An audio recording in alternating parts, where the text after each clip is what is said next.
Emma Thorne stood at her window, the frost-laced glass reflecting a woman she barely recognized anymore. Her weathered hands gripped a threadbare curtain as she scanned the endless Nebraska prairie stretching before her farmhouse. The winter of 1869 had been unforgiving, with snowdrifts higher than fence posts and winds that cut through the thickest wool like it was paper. But the cold outside was nothing compared to the chill that had settled in her bones 3 winters ago, when she'd buried her family beneath the old elm tree on the eastern edge of her property. The farmhouse creaked under the weight of another snowfall, but Emma barely noticed. She was listening for something else, a sound she couldn't name, but somehow expected each day at dusk. Perhaps it was just the echo of memories too painful to face in the daylight. Before we jump back in, tell us where you're tuning in from. And if this story touches you, make sure you're subscribed, because tomorrow I've saved something extra special for you. Emma Thorne had lived alone on Whispering Pines Farm for 3 winters now, though she'd stopped counting the days long ago. At 42, her once auburn hair was streaked with silver, pulled back in a severe knot that matched the tight line of her mouth. Time hadn't been kind, carving lines around her eyes that spoke of more than just age. They told stories of grief, etched deep as canyons. The homestead sat nestled in a small valley, 20 miles from the nearest town of Miller's Creek. My nearest neighbor was 5 miles east, the Taylor family, who'd stopped visiting after the first year of Emma's solitude. Most folks had. They claimed the distance was too great during winter months, but Emma knew better. Grief made people uncomfortable, especially the kind that turned a once vibrant woman into someone who spoke only when necessary and never above a whisper. The morning routine never varied. Emma rose before dawn, lit the stove with wood she'd split herself, and pulled on boots stiff with cold. She fed the animals first, 2 horses in the barn, a milk cow, a handful of chickens that somehow survived the foxes and the cold. Her movements were mechanical, born from necessity rather than passion. The farm had once been a dream, shared with Thomas, her husband of 15 years. Now it was simply the place where she existed, where she kept promises to a dead man. The kitchen still smelled faintly of cinnamon, a ghost of Thomas's favorite apple pies that Emma couldn't bring herself to bake anymore. His chair remained at the head of the table, untouched except for weekly dusting. Their daughter Clara's small wooden horse still sat on the windowsill, collecting dust next to dried wildflowers that hadn't been replaced in seasons. This morning, like every morning, Emma ate a simple breakfast of cornbread and coffee. The silence of the house wrapped around her like a familiar shawl, uncomfortable but necessary. She'd grown accustomed to talking to herself in short, practical sentences. Need more flour next supply run. West fence needs mending come spring. Her voice had grown rough from disuse, startling her on the rare occasions she spoke to anyone besides her livestock. The wall beside the hearth held the only photographs Emma kept visible. Thomas, standing proud beside their first wheat harvest. Clara at 6 years old, gap-toothed and laughing, clutching a rag doll Emma had sewn from scraps. The last Christmas they'd spent together before the fever took them both within days of each other. Emma never looked directly at these images, but she couldn't bear to remove them either. They haunted the periphery of her vision, sentinels guarding memories both precious and painful. Outside, the Nebraska winter painted everything in shades of white and gray. Emma's breath formed clouds as she trudged through knee-deep snow to check her trap lines. Thomas had taught her to hunt and trap during their first year of marriage. "Never know when you'll need to fend for yourself," he'd said, not knowing how prophetic those words would become. She'd become proficient with both rifle and snare, though these days she only hunted what she needed to survive. The vast sky stretched above her, endless blue that made her feel small and insignificant. She preferred it that way. The enormity of nature reminded her that her suffering was just a drop in an endless ocean, somehow making it more bearable.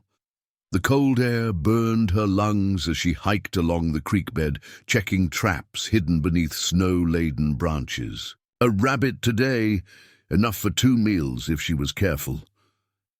She whispered a small thanks as she reset the trap, a habit Thomas had instilled in her. Respect what gives its life for yours. Back at the farmhouse, Emma hung the rabbit from the porch beam to skin later. Inside, she added wood to the dwindling fire and pulled out her mending basket. Winter days were for indoor work, patching clothes, carding wool, preserving what remained of fall's harvest. Her fingers, once nimble with piano keys and embroidery, needles, now moved with utilitarian purpose. Beauty had no place in her life anymore. Function was all that mattered. The wooden chest in the corner remained locked, as it had since the funerals. Inside were Clara's dresses, Thomas's Sunday suit, and the violin he'd played on summer evenings while Emma and Clara danced in the yard. The key hung around Emma's neck on a leather cord, resting against her heart like a stone. Sometimes she pressed her palm against it until it hurt, a reminder that pain meant she was still alive, even when she didn't want to be. At midday, Emma forced herself to eat again, habit rather than hunger driving her actions. The kitchen, table, meant for a family of 4, they'd always hoped for more children, stretched vast and empty before her. She sat in her usual spot, leaving Thomas's chair and the 2 others conspicuously vacant. The only sounds were the scrape of her spoon against the bowl and the occasional crack of settling wood in the stove.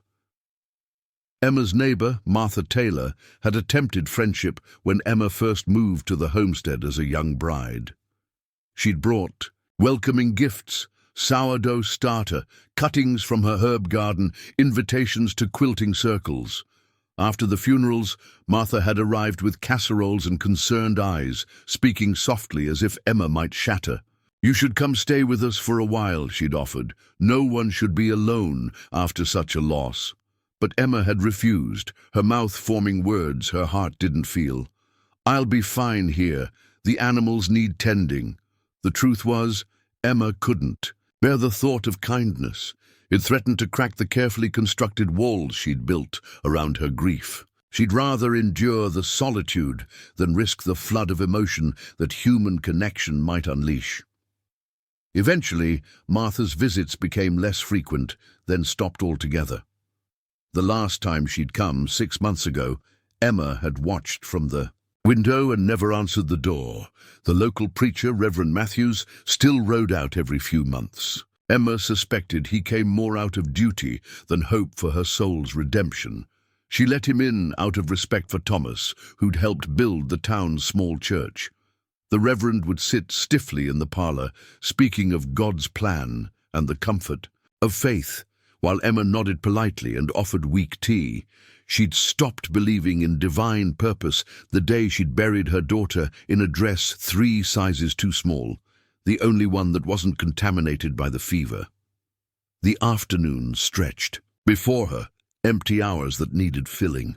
Emma pulled out her leather-bound journal, another daily ritual that kept her tethered to the world. Her entries were sparse, factual recordings of weather conditions, livestock health, supplies needed. No emotions marred the pages, no lamentations or prayers, just the bare bones of existence, proof that another day had passed. Today's entry would mention the rabbit, the approaching storm clouds to the north, the pending need for more kerosene. As dusk approached, Emma lit the lamps and moved to the window, an unconscious habit formed over years of waiting for Thomas to return from the fields. The vast expanse of snow-covered prairie stretched to the horizon, broken only by the dark silhouette of the elm tree where her family rested. Sometimes, in the liminal space between day and night, Emma imagined she could see Thomas walking home, Clara running ahead to meet him. The visions never lasted, dispersing like smoke in wind when she blinked or looked too hard. The root cellar had been Thomas's pride, dug deep into the earth behind the house. Lined with river stones, he'd hauled himself from the creek bed. Deep enough to stay cool in summer, insulated enough to keep things from freezing in winter, he'd explained to anyone who visited. Emma kept it meticulously organized, with preserved vegetables, salted meats, and the last of the fall apples, carefully arranged on wooden shelves. It was practical, essential for survival through the harsh winters when traveling to town became impossible. But lately, Emma had taken to sitting on the cellar steps in the darkest hours of night, surrounded by the earthy smell of potatoes and onions, listening to the absolute silence of underground darkness.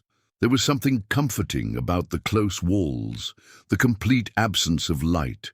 It felt like a place between worlds, neither living nor dead. She never spoke of these midnight vigils, not even in the privacy of her journal. Some habits were too strange, too private to acknowledge even to herself. The town of Miller's Creek existed in Emma's mind as a necessary evil rather than a community. 8 buildings lining a rutted dirt road, general store, blacksmith, small church, saloon, doctor's office, and a few family businesses. Emma made the journey once a month during good weather, less in winter. Riding Thomas's old mare with empty saddlebags she'd fill with supplies. She timed her visits for early morning when few people would be about, avoiding the pitying glances and uncomfortable conversations. Jedediah Porter, the storekeeper, was one of the few people Emma could tolerate. He spoke little, asked no personal questions, and simply filled her orders with efficient movements. His daughter, Rebecca, sometimes worked the counter, a pretty girl of 17 who resembled Clara enough that Emma could barely look at her. Rebecca had attempted friendly conversation the first few times, but eventually accepted Emma's terse responses and now limited her words to prices and available inventory. Today was not a town day, for which Emma was grateful. The approaching storm would keep her homebound for at least a week, a prospect that brought more relief than concern. She checked the barn one last time, ensuring the animals had extra feed and that no drafts would threaten their warmth. The mare nickered softly as Emma secured the door, the only creature that still seemed to welcome her touch without reservation. Back inside, Emma added wood to the stove, banking it to last through the night. She moved through the rooms with a lantern, checking windows and doors as Thomas had always done. The house had 5 rooms: kitchen, parlor, master bedroom, Clara's room, and a small study where Thomas had kept their sparse collection of books and farm records. Emma slept in the master bedroom still, though only on one side of the bed, the other remaining as neatly made as a tomb. Clara's room remained unchanged, preserved like a museum exhibit.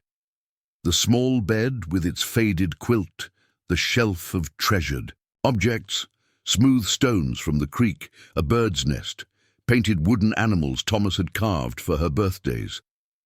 Emma entered this sacred space only to dust, moving with reverent silence, as if afraid to wake a sleeping child. She hadn't been able to bring herself to pack away Clara's few possessions, though Martha had gently suggested it might help her heal. "Some things aren't meant to heal," Emma had replied, the only time she'd spoken directly of her grief. As night deepened, Emma prepared for bed with mechanical efficiency. She braided her hair, washed her face in water warmed on the stove, and changed into a flannel nightgown worn thin with age and washing. Prayer had once been part of this ritual, but those words had dried up with her tears. Instead, she simply sat on the edge of the bed for a moment, allowing herself to feel the weight of another day survived. The wind picked up as Emma slipped beneath the heavy quilts, howling around the eaves of the farmhouse like a living thing. The storm was arriving sooner than expected. She lay still, listening to the familiar creaks and groans of the house, responding to the weather. In the distance, a wolf howled, a lonely sound that resonated in her chest. The wolves had been coming closer this winter, driven by hunger as game grew scarce. Emma kept her rifle loaded by the door, though she'd never had to use it against anything larger than foxes raiding her hen house. Sleep came reluctantly, as it always did. Emma's dreams were a mixed blessing. Sometimes they brought Thomas and Clara back to her, alive and laughing. Other times they forced her to relive their deaths, the helplessness as the fever took them, despite her desperate care. Tonight, her sleep was restless, disturbed by the storm and something else, a feeling she couldn't name, an expectation of change that made no sense in her unchanging world. Just before dawn, Emma woke suddenly, every sense alert. The storm had intensified, but something else had pulled her from sleep. A sound not belonging to the wind or the house, something out of place in her carefully ordered existence. She lay perfectly still, listening intently, one hand already reaching for the knife she kept beneath her pillow, another of Thomas's precautions that had become habit. There it was again, a faint scraping, like something being dragged across. Frozen ground. It came from outside, near the back of the house where the root cellar doors faced the vast open prairie. Emma rose silently, pulled on her boots without bothering to lace them, and reached for the rifle propped against the wall. Whatever was out there, man or beast, would find no easy prey in Emma Thorne. She moved through the darkened house with practiced ease, needing no lamp to navigate the familiar spaces. At the back door, she paused, breath held, listening. The wind had momentarily died down, leaving an unnatural silence broken only by that strange scraping sound. Closer now. Emma steeled herself, rifle ready, and cracked the door open just enough to peer into the pre-dawn darkness. At first, she saw nothing but swirling snow and the dark shape of the root cellar doors. Then movement caught her eye. Not the wolf she'd half expected, but a smaller figure, hunched and struggling through knee-deep snow. A child, barefoot and dressed in what appeared to be little more than rags, was attempting to pull open the heavy cellar doors, fingers scrabbling ineffectually against the frozen wood. Emma's breath caught in her throat. For one wild moment, she thought it was Clara returned to her, a ghost made manifest from endless longing. But as her eyes adjusted to the darkness, she saw this child was older, perhaps 10 or 11, with long black hair plastered against dark skin by snow and sweat. A boy, not a girl, and clearly injured. One arm hung uselessly at his side, and a dark stain spread across what remained of his shirt. The boy hadn't noticed her yet, intent on his desperate attempt to find shelter. Emma stood frozen in the doorway, her mind racing with questions. Where had he come from? The nearest Sioux camp was 50 miles north, beyond the river that marked the unofficial boundary between settler land and Indian territory. Why was he alone? And most importantly, what would Thomas have her do? The answer came without hesitation, rising from somewhere deeper than thought. Thomas would never turn away a child in need, no matter their origin. Emma lowered the rifle and stepped fully onto the porch. At the sound of her movement, the boy's head snapped up, eyes wide with terror in the dim light.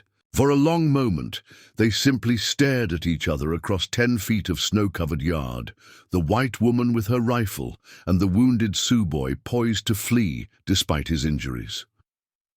Preparing and narrating this story took us a lot of time. So if you are enjoying it, subscribe to our channel. It means a lot to us. Now back to the story. "Wait," Emma said, her voice cracking from disuse. She set the rifle down carefully against the porch rail and raised her empty hands. "You're hurt." The boy didn't move, his body tensed like a cornered animal. Blood dripped from beneath his hand, where he clutched his side, staining the snow at his feet. His eyes darted between Emma and the open prairie behind him, calculating his chances. Emma took a careful step forward, then another. "I won't hurt you," she said, the words feeling strange in her mouth after so long speaking to no one. "Come inside, it's warm." Whether it was her tone, or simply that the boy had no strength left to run, something in his posture changed. He swayed, slightly, eyes never leaving her face, then gave a barely perceptible nod. Emma moved slowly toward him through the snow, half expecting him to bolt, but he remained still, watching her approach with wary resignation. When she reached him, Emma could see the extent of his condition in the growing light. The wound in his side was deep. A bullet hole, she realized with a jolt of surprise. His feet were blue with cold, his lips cracked and bleeding. How far had he traveled in this condition, and what was he running from? Emma didn't touch him, sensing it would break whatever fragile trust had formed.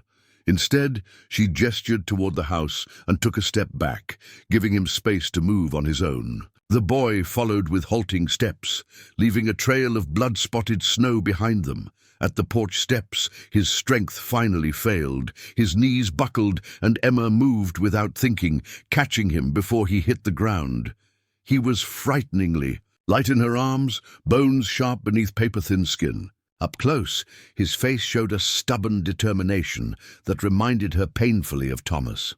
The boy's eyes met hers once more, confusion mingling with the pain, before they rolled back, and he went limp against her.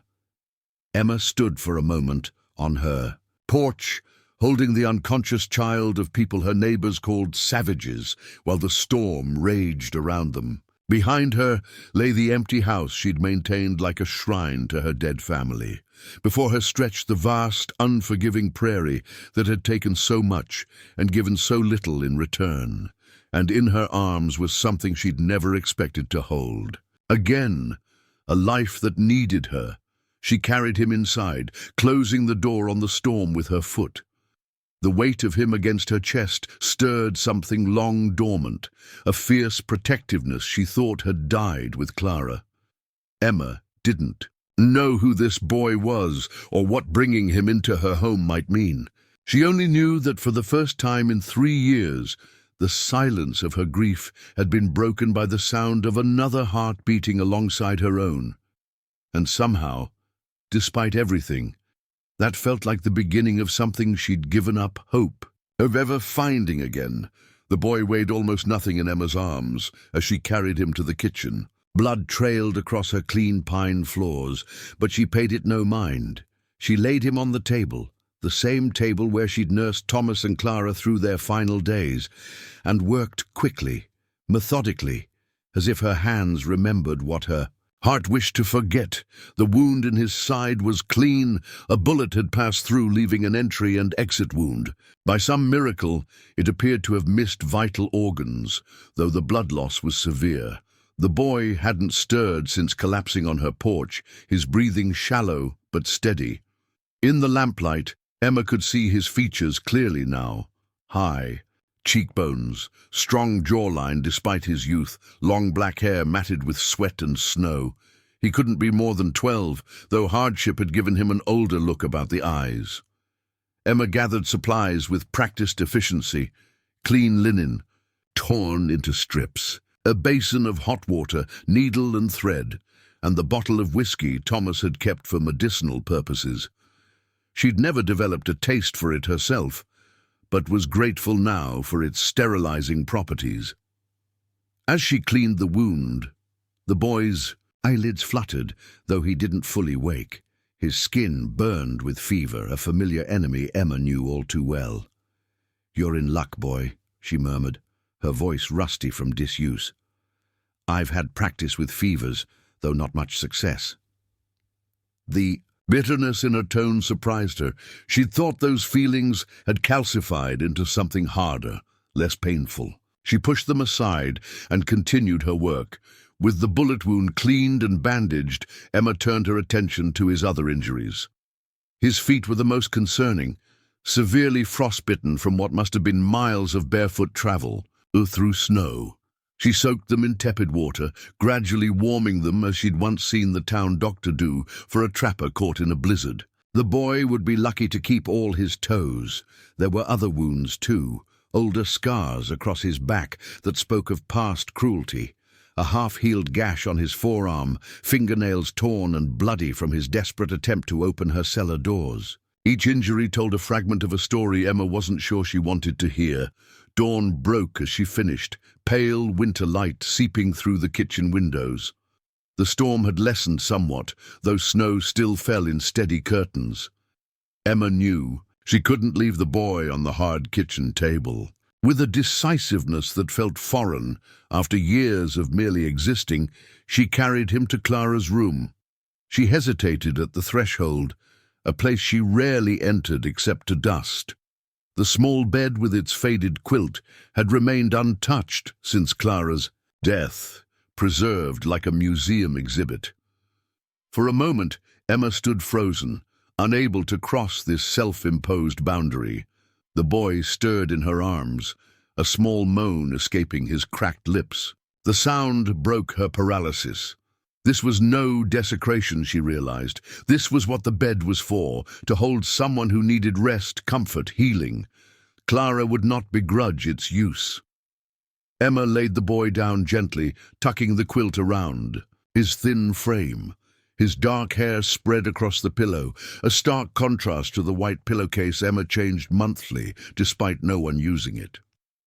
With the boy settled, Emma faced a new dilemma, one that hadn't occurred to her in the rush to save his life. Harboring a Sioux child could be seen as a crime by some in Miller's Creek. Relations with the native tribes had been strained but stable in recent years, but prejudices ran deep. If anyone discovered she was sheltering him, Emma pushed the thought aside. The nearest neighbor was 5 miles away, and the storm would keep visitors at bay for days. She had time to figure out what to do next. For now, the boy needed care, and Emma needed to tend to the animals, waiting impatiently in the barn. She placed a cup of water by the bedside and reluctantly left him to complete her morning chores. The familiar routine of feeding livestock and breaking ice from water troughs steadied her nerves. The physical labor cleared her mind, allowing her to think beyond the immediate crisis to the complications that would surely follow. By mid-morning, Emma had reached a decision. She would nurse the boy back to health in secret, then help him return to his people when he was strong enough. She had no idea how he'd come to be wounded and alone, so far from Sioux territory, but that was his story to tell, if he chose. Her responsibility was simply to ensure he survived. Back in the house, Emma found the boy awake, his dark eyes tracking her movements as she entered the room. He'd pushed himself up against the headboard, one hand pressed protectively over his bandaged side. His expression was guarded, wary, but without the blind panic from earlier.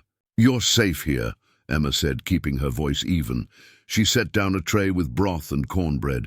"No one will find you while the storm lasts. After that—" She trailed off, unsure how to explain the complexities of her decision to someone who might not even understand her words. The boy watched her intently, giving no indication whether he comprehended. He didn't reach for the food. Emma stepped back, giving him space. "My name is Emma," she said, tapping her chest.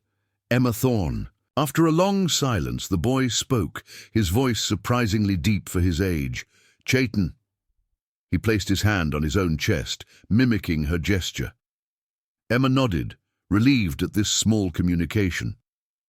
"Chayton," she repeated, doing her best to match his pronunciation. "You're hurt badly. You need to rest." She gestured to the bandages, then to the bed, making a sleeping motion. Chayton's gaze never left her face. "White soldiers," he said in halting English. "They shoot. I run." The simple explanation sent a chill through Emma. White soldiers meant army, and army meant trouble beyond anything she'd anticipated. If they were hunting this boy, there would be consequences for hiding him. But the alternative, turning him over to men who had already shot a child, was unthinkable. "Eat," Emma said, pushing the tray closer. "Then sleep. We'll figure out the rest." Chayton seemed to consider this, then slowly reached for the bowl of broth. His movements were careful, deliberate, like those of a much older person. He sipped tentatively at first, then with more enthusiasm as hunger overcame caution. Emma retreated to the doorway, giving him privacy. Her mind raced with questions. Why would soldiers shoot a child? Where was his family? How far had he traveled? In his wounded state. But she kept her questions to herself. Trust would come slowly, if at all. When Chayton finished eating, exhaustion overtook him quickly.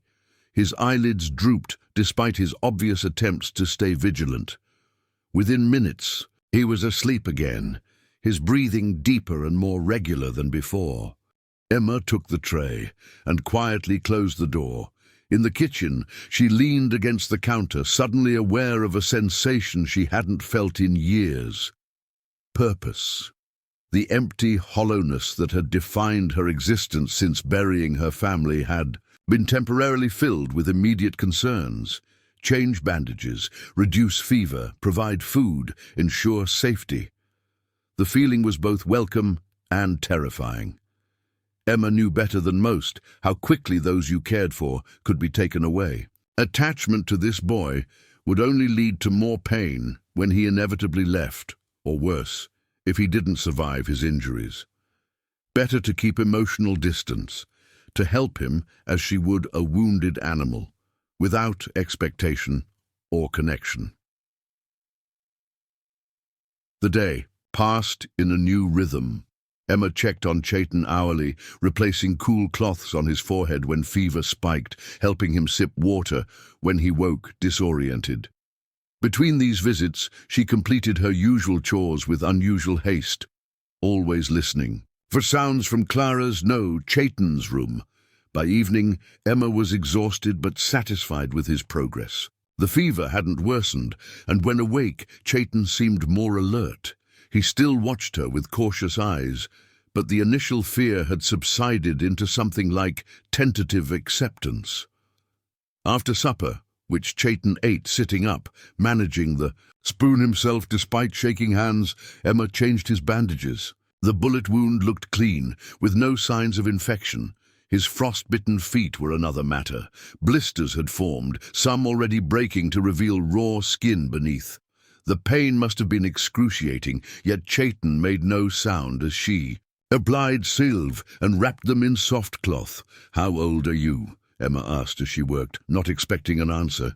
Chayton held up 10 fingers, then 2 more. 12 summers. Emma nodded. The same age Clara would have been. She pushed the thought away. "And your family?" Chayton's face hardened. "Gone. Sioux soldiers come to winter camp. Many die." He made a sweeping gesture with his hand. "I hide, then run." The simple words painted a horrific picture. Emma had heard rumors of army campaigns against hostile tribes, but the newspapers in Miller's Creek portrayed these as justified actions against savage warriors. Looking at the wounded boy before her, she saw nothing that justified shooting. "A child. How far did you run?" she asked. Chayton considered this, perhaps calculating. 4 days, hide in day, run at night. He pointed to his side. 2 days with this. Emma tried to comprehend the determination required to travel for days with a bullet wound in winter through unfamiliar territory. "Why here?" she asked. "Why my farm?" Chayton's eyes met hers directly for the first time. "See from the hill. No man smoke." He gestured toward the chimney. "One person only. Maybe not shoot Chayton." The logic was both heartbreaking and pragmatic. He deliberately sought out a homestead with a lone occupant, gambling that a single person might be less threatening than a family with men. That his survival had hinged on such a desperate calculation made Emma's throat tighten with an emotion she couldn't name. "Rest now," she said, her voice rougher than intended. "You're safe for tonight." As darkness fell, Emma faced another dilemma. She normally slept in the master bedroom, but with Chayton occupying Clara's room across the hall, she felt uneasy about being so far away if he needed help during the night. After some deliberation, she made a pallet on the floor of the parlor, within earshot of both the front door and Chayton's room. Sleep came fitfully. Every creak of the house, every gust of wind had her sitting up, listening intently. Around midnight, She heard movement, the soft pad of feet on wooden floors.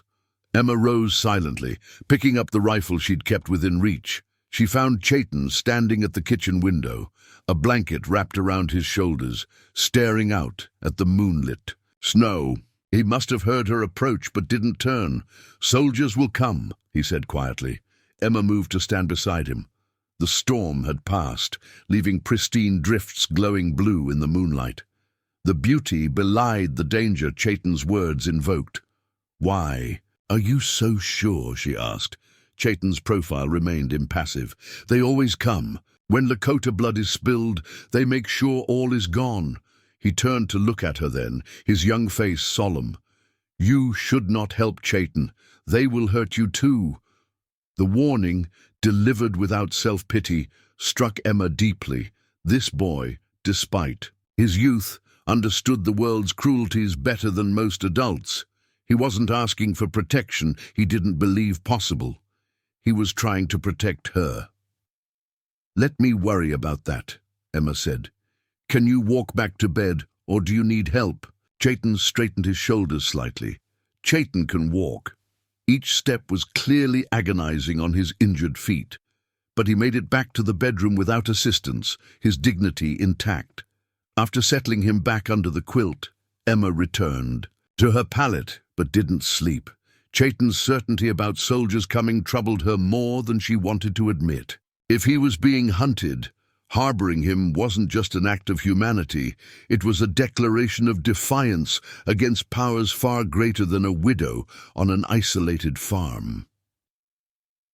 Dawn arrived cold and clear. The storm had moved east, leaving behind a transformed landscape of pristine white drifts and crystal-coated trees. Emma rose stiffly from her makeshift bed, joints protesting the unaccustomed hardness of the floor. Her first action was to check on Chayton, who slept deeply, his fever seemingly broken overnight. Relief at his improved condition was tempered by new worries. With clear weather, anyone could approach the farm without the storm's warnings. Emma moved to the south-facing window, scanning the horizon. Nothing moved across the vast whiteness except shadows cast by clouds. She completed her morning chores with heightened awareness, constantly checking the surroundings as she moved between house and barn. The animals sensed her tension. The mare snorted and sidestepped as Emma filled her feed trough.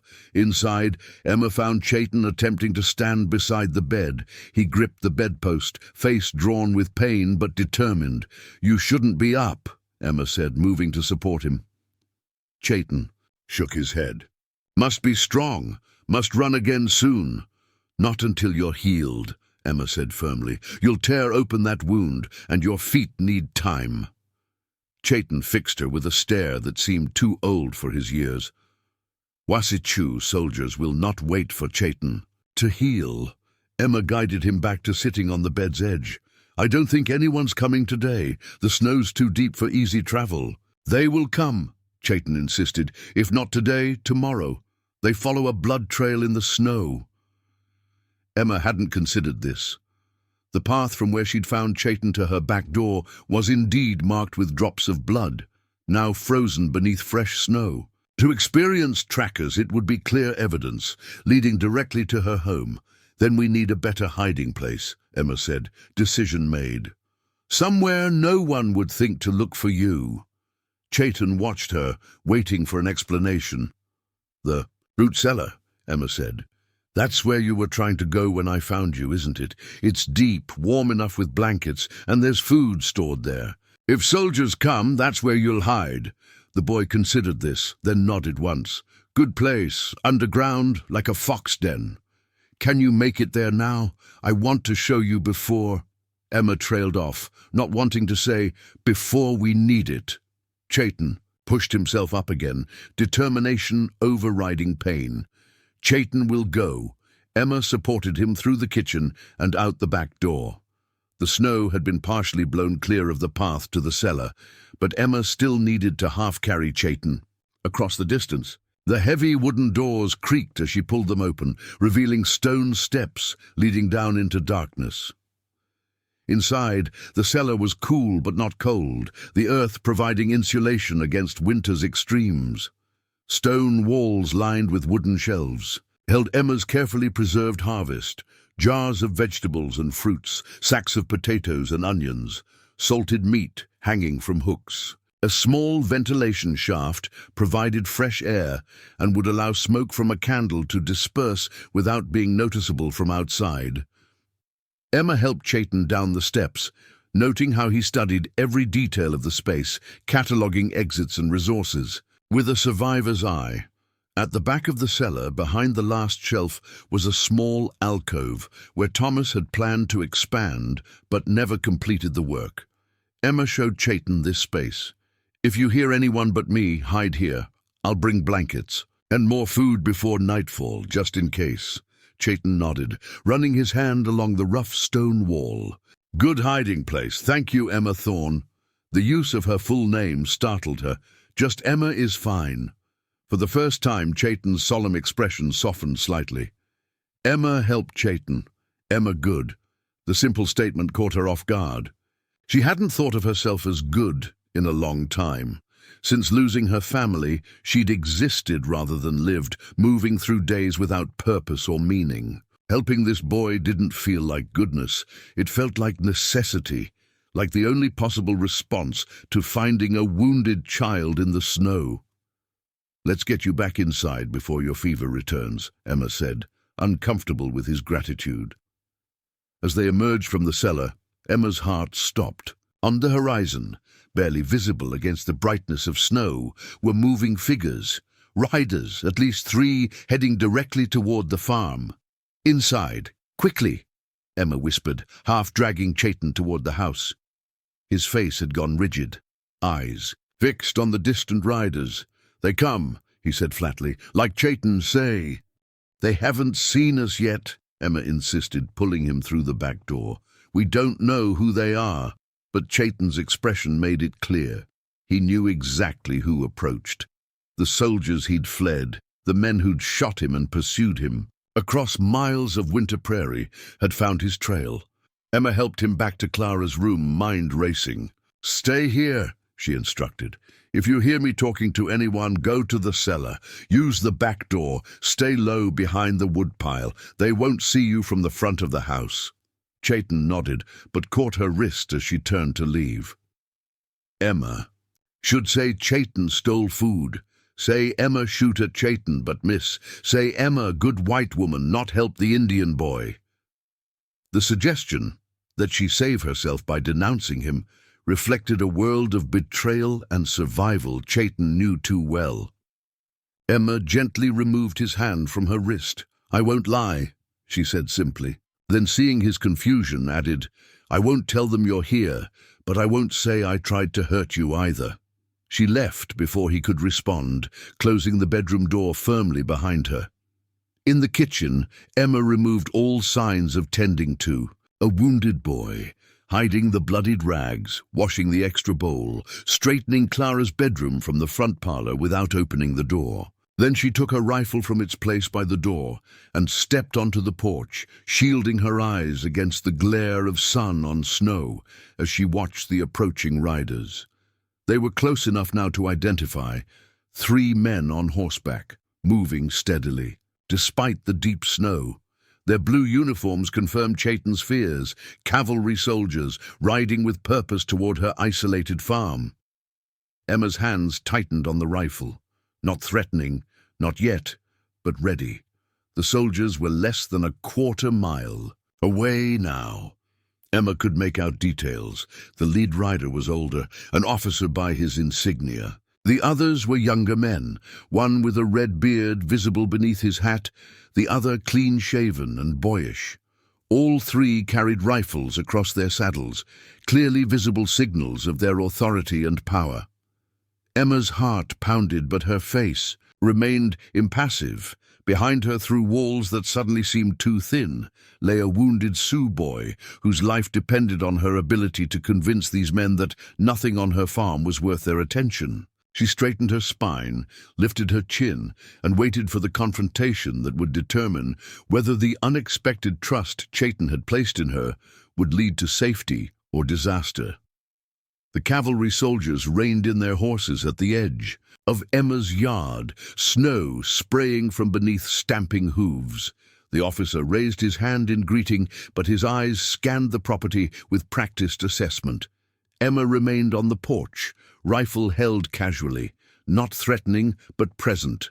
"Ma'am," the officer called, touching the brim of his hat. "Lieutenant Maxwell Hargrove, 7th Cavalry. These are Privates Donnelly and Whitman." He gestured to the red-bearded man and the young soldier respectively. "Sorry to disturb you." Emma nodded once, acknowledging the introduction without warmth. "Emma Thorne. What brings army men to my farm?" Lieutenant Hargrove dismounted, signaling his men to remain on horseback. He approached the porch, stopping a respectful distance away. Snow clung to his boots and the hem of his long coat. Up close, Emma could see he was older than she'd initially thought. Perhaps 50, with weathered lines around eyes that had seen too much. "We're tracking a young Sioux boy," Hargrove said, watching her face carefully. "Wounded, dangerous, escaped during an operation north of here. Trail leads in this direction." Emma's expression remained neutral despite her racing heart. "I haven't seen any Indians. Been alone here since the storm hit." The lie felt strange on her tongue. She'd never been one for deception, even before grief had reduced her conversations to bare necessities. Hargrove studied her, then glanced at the barn and outbuildings. "Mind if we take a look around? Boys wounded might have sought shelter without your knowledge." Emma's grip tightened imperceptibly on the rifle. "My husband didn't take kindly to uninvited guests searching our property. Neither do I." "Your husband?" Hargrove asked, eyes flicking to her ringless left hand. "Buried these 3 years past," Emma replied, "along with my daughter." Let him hear the steel in her voice. Let him understand she had already lost everything worth taking. Something shifted in Hargrove's expression. Not quite sympathy, but recognition. "Ma'am, I respect your privacy, but this boy is dangerous. Part of a war party that attacked a settlement last week. 5 settlers dead, including children." The accusation hung in the frigid air. Emma thought of Chayton, 12 years old, thin as a reed, barely able to walk on frostbitten feet. A child soldier, a killer of other children? It seemed impossible, yet she knew little of his life before he collapsed at her door. "War makes monsters of us all, Lieutenant," she said finally. "But I haven't seen your Sioux boy." Hargrove's jaw tightened. "With all due respect, Mrs. Thorne, we have orders to search all properties in this area. I'd prefer your cooperation." "But perhaps I wasn't clear," Emma interrupted, bringing the rifle to a more visible position. "This is my land. You have no authority here without cause." The red-bearded private, Donnelly, shifted in his saddle. "Lieutenant, tracks lead right to this farm, fresh ones before the last snowfall." Emma's blood ran cold, but her face betrayed nothing. "I get all manner of wildlife through here. Deer, coyote, even saw a mountain lion last month. Native tracks are distinctive," Hargrove said, his tone hardening, "as are blood trails." For a long moment they stood in stalemate. Emma could feel the weight of the choice before her. Surrender Chayton or risk violent confrontation, neither option offered. Safety. The young private, Whitman, suddenly pointed toward the barn. "Sir, look there." All eyes turned to where a thin trail of smoke rose from behind the structure. Emma's heart sank. She'd left ashes from the morning's work, boiling water for Chayton's wounds, in a bucket by the rain barrel. The wind must have scattered embers. "Just morning chores," Emma said quickly. "Nothing unusual." But Hargrove was already striding toward the barn, hand on his holstered pistol. The privates dismounted, rifles at the ready. Emma hurried after them, mind racing. Had Chayton made it to the root cellar? Or was he still in Clara's room, listening to the soldiers' approach? The barn revealed nothing but livestock. The mare, nickering nervously at the strangers, chickens scattering underfoot. Hargrove inspected the discarded bucket, now smoking faintly, and frowned. "These ashes are recent," he observed. Been boiling something, Mrs. Thorne? Water for washing, Emma replied. Storm kept me indoors for 3 days. Needed to catch up on laundry. Hargrove nodded slowly, but his eyes continued scanning the yard. They landed on the root cellar doors, partially obscured by drifted snow. What's in there? He asked, already. Moving toward it, Emma's mouth went dry. Food storage, root cellar, nothing of interest. The lieutenant reached the doors and pulled one open, letting in a shaft of winter sunlight that illuminated the stone steps leading down. He peered into the darkness, then glanced back at Emma. Mind if I take a closer look? Before she could, object he descended, boots echoing on the stone steps. Emma followed, heart pounding so loudly she was certain he must hear it. Inside, Hargrove struck a match, illuminating rows of preserves and hanging meats. He moved methodically through the small space, checking corners and shadows. When he reached the back alcove, Emma held her breath. But there was nothing. No wounded. Boy, no sign anyone had ever hidden there. Just empty space and stone walls. Relief flooded Emma, followed immediately by new worry. If Chayton wasn't here, where was he? Hargrove completed his inspection and climbed back to daylight, brushing. Past Emma with a curt nod. Impressive stores, Mrs. Thorne. You manage all this alone? I do what needs doing, Emma replied, following him outside. The privates had been searching the yard, examining tracks in the snow. Donnelly approached, shaking his head. Nothing clear. Sir, Storm wiped most of the signs clean. Hargrove surveyed the property once more, then turned to Emma. We'll need to check the house. It wasn't a request. Emma's fingers itched for the rifle she'd left on the porch. You've seen enough, Lieutenant. I've told you I'm alone here. And I wish I could take your word, ma'am, Hargrove replied, his tone softening slightly. But I have my orders. Emma walked ahead of them to the house, mind working furiously. If Chayton was still inside, discovery was inevitable. 3 armed soldiers against 1 wounded boy and a widow with a rifle. There would be no contest, just blood on her kitchen floor. The front room revealed nothing amiss, just Emma's sparse, tidy living space. The kitchen likewise showed no obvious signs of her nursing activities, though Emma noticed a bloodied rag she'd missed, partially visible beneath the stove. Hargrove's eyes passed over it without pausing. How many rooms? He asked. 4, Emma replied. Kitchen, parlor, my bedroom, and my late daughter's room. The words caught slightly in her throat. Hargrove nodded to his men. Donnelly, check the master bedroom. Whitman, with me. Emma stood rigid as Donnelly disappeared into her bedroom. Hargrove moved toward Clara's room, Whitman following. Emma found herself holding her breath as the lieutenant opened the door. Clara's room looked untouched, bed neatly made, shelves dusted, window closed against the winter chill. No sign of occupation, no wounded boy, no rumpled bedclothes. Hargrove stepped inside, examining the small space with a soldier's thoroughness. He opened the wardrobe, checked under the bed, inspected the windowsill for signs of entry or exit. Your daughter's things, he said, not unkindly. You've kept them as they were. Emma didn't reply. She couldn't understand what she was seeing. Where was Chayton? How had he vanished from a room with no apparent escape?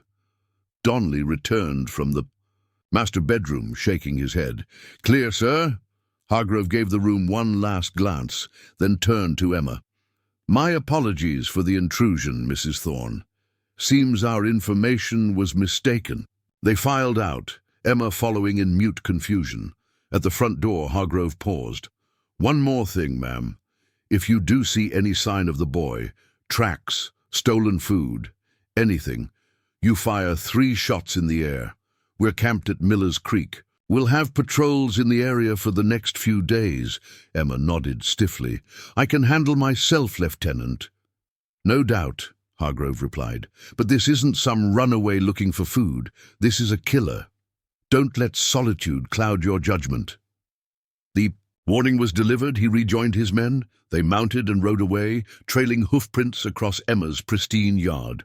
She remained on the porch until they disappeared over the horizon, rifle still clutched in white-knuckled hands. Only when certain they were truly gone did Emma rush back inside, frantically searching for Chayton. She called his name softly. Then, more urgently, checking every corner of the house. No response came. Panic rising, she hurried to the back door and flung it open. There, huddled against the woodpile, nearly buried in snow, was Chayton. His eyes were closed, lips blue with cold, the blanket wrapped around him dusted with white. For a terrible moment, Emma thought she was too late, that he'd frozen while hiding from soldiers. Then his eyelids fluttered, and he looked up at her. "They're gone," he whispered through chattering teeth. Emma knelt beside him, brushing snow from his hair and shoulders. "Yes, they're gone. But how did you... When did you..." She couldn't form the questions tumbling through her mind. Chayton allowed her to help him stand, his body trembling violently. "Hear horses. Remember Emma's words. Go to the cellar." His teeth chattered so hard he could barely speak. "Soldiers, come to the cellar. Chayton, hide under the porch." The porch, the small crawl space beneath the back steps, barely large enough for a child to squeeze into. In his wounded state, moving there from the cellar must have been excruciating. And to remain silent, motionless in the freezing cold, while soldiers searched mere feet away. Emma helped him inside, easing him into the chair closest to the stove. She stoked the fire higher than she'd normally allow, practicality overshadowed by the urgent need to warm Chayton's half-frozen body. She wrapped him in every blanket she could find, then set water to boil for tea. "You could have died out there," she said, unable to keep the accusation from her voice. Fear always sounded like anger to her ears. Chayton looked at her steadily, despite his shivering. Better to die in snow than by soldier hands. The simple truth silenced Emma's protests. She busied herself making tea, strong and sweet, with precious sugar. When she handed him the cup, his fingers were still too numb to hold it properly. Without comment, Emma held it to his lips, allowing him small sips until warmth slowly returned to his face. "The lieutenant said you were dangerous," Emma said finally. "That you were part of a war party, that you killed settlers." She needed to hear his denial, to confirm her instincts about him weren't misguided. Chayton's dark eyes met hers without flinching. "Wasichu lie. Chayton no warrior yet. Too young." He sipped more tea, strength returning to his hands enough to hold the cup himself. "Soldiers attack winter camp, kill many, women, children sleeping, no war party." Emma had heard such stories before. Whispered accounts that contradicted official reports of military operations and hostile engagement. Newspapers in Miller's Creek painted simple pictures, savage Indians, heroic soldiers. But Thomas had taught her to question simple narratives. The world was rarely divided neatly into heroes and villains. "Why were you alone?" she asked. "Where is your family?" Pain flickered across Chayton's young face, not physical this time, but deeper. "Mother, they 2 winters passed, sickness from Wasichu traders. Father and brother die in a soldier attack, sister taken." His hands tightened around the cup. "Chayton hide in buffalo robes. When soldiers leave, Chayton try to find sister. Soldiers see, shoot Chayton, but Chayton run." The story emerged in fragments as his English strained to convey complex events.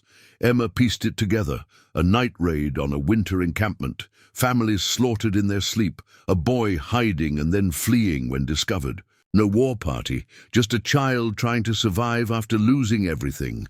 A reflection of her own isolated existence that was impossible to ignore. "Your sister," Emma said gently. "Do you know where they took her?" Chayton shook his head. "Other girls taken to the fort. Maybe Anna will be there too." "Anna?" Emma asked, surprised by the Western name. "Sister have 2 names, Wichapi and Lakota. Anna from mission school." A hint of something like pride touched his voice. She learn Sioux. Words good, teach Chaitin some. The detail humanized his loss even further. A girl with two names, bridging two worlds, now gone. Taken like so many native children under the government's policies of civilization. Emma fell silent, absorbing the weight of Chaitin's story against the lieutenant's accusations. One of them was lying, and every instinct told her it wasn't the boy shivering before her fire. "You're safe now," she said finally, "but you need proper rest. Your wound reopened." Fresh blood had indeed seeped through the bandages, staining the blanket wrapped around him. Chaitin nodded wearily, exhaustion overtaking stubborn resilience. Emma helped him back to Clara's room, where she changed his bandages and prepared a warm brick wrapped in flannel for his feet. Throughout her ministrations, Chaitin remained stoically silent, though pain was evident in the tension of his body. "The soldiers won't come back today," Emma assured him. "Rest now. Rebuild your strength." As she turned to leave, Chaitin caught her sleeve. Why did Emma help Chaitin? Soldiers say kill Indians. Most Sioux agree. The question caught Emma off guard. Why indeed? Was it simply human decency? Or something more complex? A need to save someone when she couldn't save her own family? Perhaps a rebellion against the emptiness that had consumed her life? "I help because you needed helping," she said simply. "Rest now." The days that followed established a cautious rhythm between them. Emma maintained her vigilant watch of the horizon while tending to Chaitin's wounds. The boy's resilience astonished her. Within 3 days, he was able to stand without support, though walking remained painful on his damaged feet.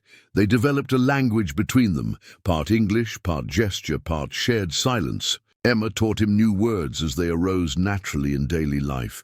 Chaitin absorbed them eagerly, his intelligence evident in how quickly he expanded his vocabulary. In return, he offered Lakota words, the names of animals, weather patterns, plants, that could heal or harm. On the 4th day, Emma brought him her small collection of books. Chaitin handled them reverently, revealing that he recognized some letters from the mission school his sister had attended. "Anna say books have power," he explained, tracing the embossed title of Emma's Bible. "Words stay when people go." Emma found herself nodding. That's true. Words outlive us. She opened a slim volume of poetry Thomas had given her during their courtship. "Would you like me to read to you?" Chaitin's face brightened with unexpected eagerness. "Yes." Chaitin, listen. Reading aloud felt strange at first. Emma's voice rusty from years of near silence, but the familiar cadences of verse soon flowed more naturally. Chaitin listened intently, sometimes asking meanings of particular words, other times simply absorbing the rhythm and emotion of the poetry. This became part of their evening ritual. After supper, while the early winter darkness pressed against the windows, Emma would read while Chaitin listened. Sometimes Thomas's poetry, sometimes passages from the family Bible, occasionally newspaper articles Emma deemed important for him to understand about the world beyond her farm.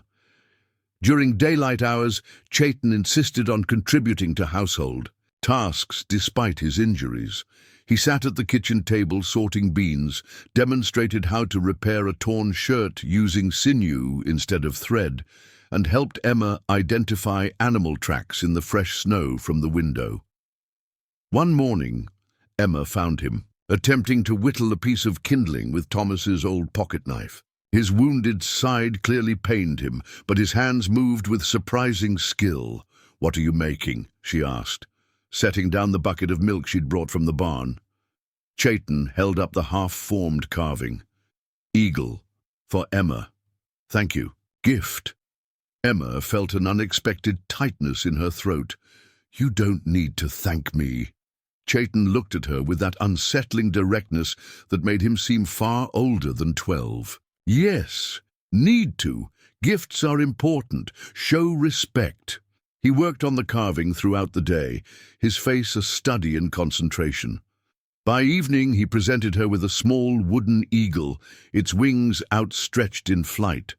Despite its simplicity, the carving captured the essence of the bird's power and grace.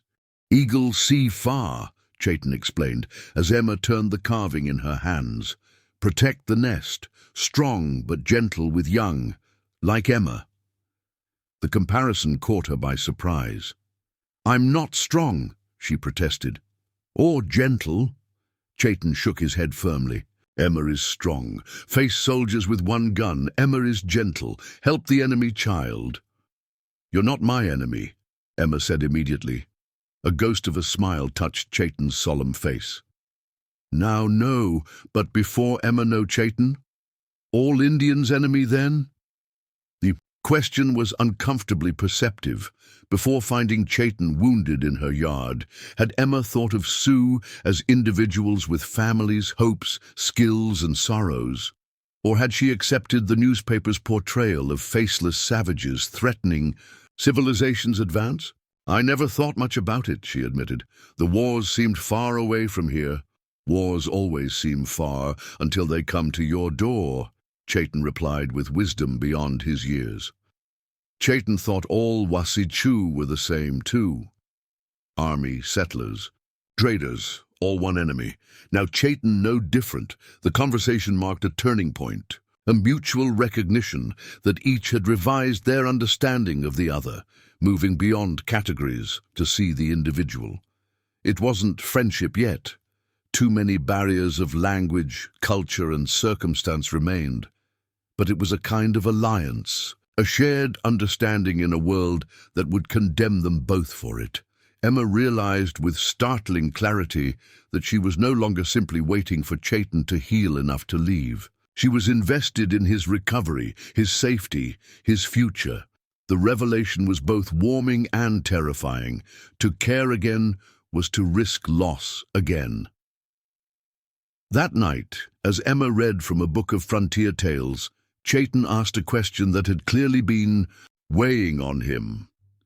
"Emma family, where do they go?" Emma's voice faltered. She closed the book, marking the place with her finger. "They died. Fever took them both, my husband Thomas and our daughter Clara, 3 winters ago." Chayton nodded solemnly. "Emma has been alone for a long time, like Chayton." "Yes," Emma agreed softly. "Like you. In my people's way," Chayton said carefully, "spirits of the dead do not go far. Stay close. Watch over living." He touched his chest. "Here, in my heart." The simple comfort of his worldview brought unexpected tears to Emma's eyes, the first she'd shed in over a year. She'd been raised with Christian notions of heaven, of souls departing to a distant paradise. The idea that Thomas and Clara might instead be near, watching over her, felt strangely consoling. "That's a beautiful thought," she managed. Chayton reached out hesitantly, then placed his small hand over hers. "Emma is not alone. Chayton here now." The gesture, so simple and yet so profound, broke something in Emma, a dam of grief and isolation she'd maintained through sheer force of will. Tears came in earnest now, silent but unrestrained. Chayton didn't speak, didn't move away, just kept his hand over hers until the storm passed. When Emma finally regained composure, she found not shame but relief. Something had shifted, allowing her to breathe more freely than she had in years. "Thank you," she said simply. Chayton nodded, understanding perfectly what had passed between them. A recognition of shared loss, of survival despite overwhelming odds, of the human need for connection that transcended all differences.